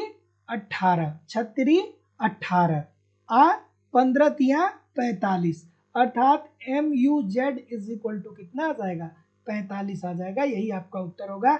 तो जितने लोग भी डी बोल रहे हैं सभी लोगों का उत्तर यहाँ पे, नहीं 45 नहीं 15, सॉरी 15 तिया 45, सी। ठीक है, तो जितने लोग भी सी बोलेंगे सभी लोग का उत्तर यहाँ पे एब्सोल्युटली 100% ठीक हो जाएगा। तो याद रखिएगा कि अगर जो आपको उपभोक्ता के संतुलन का फॉर्मूला पता हो गया या उपभोक्ता की उपयोगिता की शर्त आपको पता होगी, जहाँ पे MUX upon PX is equal to MUY upon PY is equal to MUZ upon PZ होता है, इसमें आप बस फार्मूला पे अपना मान रख देंगे, आपका उत्तर आ जाएगा। तो जितने लोग भी सी बोल रहे हैं ठीक बोल रहे हैं। कहीं भी जाइएगा नहीं, कमेंट करके बताइए कितने प्रतिशत प्रश्न आपके सही हुए और मजा आया कि नहीं आया सेशन में। बहुत कुछ सीखने को मिला होगा। बस मेहनत करते रहिए, बहुत कुछ सीखने को मिलेगा। ईमानदारी से लगे रहिए, प्रयास करते रहिए। प्रयास जो करता है भैया असफल कभी नहीं रहता है। मेहनत करते रहिए, कॉन्फिडेंस खुद खुद ब खुद आता जाएगा और निश्चित तौर पे सफलता मिल जाएगी। और आप लोगों की इकोनॉमिक्स की जो दूसरी क्लास है वो लाइव स्टडी इलाहाबाद के मोबाइल एप्लीकेशन पे होती है, जहाँ पे आपको उत्तर प्रदेश टीजीटी पीजीटी का अलग बैच देखने को मिलेगा, Bihar TGT PGT, UGC NET, Jharkhand TGT PGT, Jharkhand JET, Madhya Pradesh state, Madhya Pradesh SET, UGC NET, Uttarakhand lecturer, Uttarakhand LT, GIC lecturer, Haryana PGT, अलग अलग राज्यों में असिस्टेंट प्रोफेसर, मतलब आपको एनबीएस केबीएस इकोनॉमिक्स के सभी बैच मिल जाएंगे। और सभी बैचेज में आपको आपके सिलेबस के अनुसार इकोनॉमिक्स के अलग अलग बैच चलाए जा रहे हैं, इकोनॉमिक्स के अलग अलग बैच चलाए जा रहे हैं। और सभी बैचेज में आपको आपके सिलेबस के अनुसार इकोनॉमिक्स की कंप्लीट कॉन्सेप्ट पढ़ाए जा रहे हैं, अर्थात कंप्लीट थियरी पढ़ाई जा रही है। थियरी पढ़ना बहुत जरूरी है, क्योंकि जब तक आपकी थियरी कंप्लीट नहीं होती है तब तक आप बहुत प्रकार की कंफ्यूजन में फंसे रहते हैं। और इकोनॉमिक्स की थियरी को बिल्कुल मेरे द्वारा सिंपल सटीक साधारण भाषा में कराया जा रहा है। अगर जो ईमानदारी से आप इसे ठीक तरीके से पढ़ते रहेंगे तो मैं निश्चित तौर से कर सकता हूँ कि कहीं भी इधर उधर से कुछ भी आपको कलेक्ट करने की जरूरत नहीं होगी। बिल्कुल सिंपल सटीक साधारण भाषा में यूनिट वाइज सारी क्लासेस करवाई जा रही हैं। तो आपके सिलेबस के अनुसार कंप्लीट थियरी पढ़ाई जा रही है। मैं खुद के द्वारा तैयार किया हुआ नोट्स जो मैंने खुद लिखा है, खुद के द्वारा लिखा हुआ नोट्स मैं आप लोगों को प्रोवाइड करा रहा हूं। अगर जो आपको नोट्स की डेमो चाहिए तो आप लोग ले लीजिएगा व्हाट्सएप पे मैसेज करके। नोट्स मैं प्रोवाइड करा रहा हूं ताकि आप एक तरफ थियरी पढ़ते रहिए और दूसरे तरफ नोट्स के माध्यम से रिवीजन करते रहिए। संपूर्ण नोट्स है, यूनिट वाइज आपको सारे टॉपिक मिलेंगे। आपको टेस्ट सीरीज भी दिया जा रहा है, आप टेस्ट दीजिए, देखिए गलती कहाँ हो रही, गलती क्यों हो रही, उसमें सुधार करिए, फिर अगला टेस्ट दीजिए जिससे आपकी एक्यूरेसी बेहतर हो पाए। प्रीवियस ईयर की क्वेश्चन पेपर भी दिए जा रहे हैं डायरेक्टली इनडायरेक्टली। बहुत सारे प्रश्न प्रीवियस ईयर से पूछे जाते हैं और करंट की भी क्लासेस आपकी करवाई जा रही है। मतलब सब कुछ कवर कराना हमारी जिम्मेदारी है। बस आप ईमानदारी से एप्लीकेशन पे इन सारे कंटेंट को फॉलो करते रहिए, एप्लीकेशन पे एप्लीकेशन पे इन सारे कंटेंट को फॉलो करते रहिए, यूट्यूब पे प्रैक्टिस करते रहिए। कहीं भी इधर उधर से कुछ भी कलेक्ट करने की जरूरत नहीं है। कोर्स की वैलिडिटी लाइफ टाइम है। इट मीन्स अगर जो आप एक बार एडमिशन लेते हैं तो एक से अधिक परीक्षाओं के बैच में भी आप पढ़ना चाहेंगे तो आपको ऐड कर दिया जाएगा। फ्यूचर में आपसे 1 रुपए भी फीस नहीं ली जाएगी। एडमिशन फीस लाइफ टाइम की वैलिडिटी के साथ केवल और केवल 2000 रुपए है। तो जो लोग भी एडमिशन लेना चाहते हैं डिस्क्रिप्शन बॉक्स में जाइए, एप्लीकेशन का लिंक दिया गया, एप्लीकेशन को डाउनलोड करके डायरेक्ट कोर्स परचेज कर लीजिएगा वहां से। और अगर जो डायरेक्ट नहीं परचेज कर पा रहे हैं तो आप मुझे इस नंबर पे कॉल कर सकते हैं या व्हाट्सएप मैसेज भी कर सकते हैं। So thank you very much everybody, thank you very much everybody. Channel पे नए हैं तो चैनल को सब्सक्राइब करके बेल आइकन को क्लिक कर लीजिए। मिलते हैं हम लोग कल मिलते हैं हम लोग अपनी नेक्स्ट क्लास में। तब तक के लिए पढ़ते रहिए, आगे बढ़ते रहिए। नमस्कार, धन्यवाद।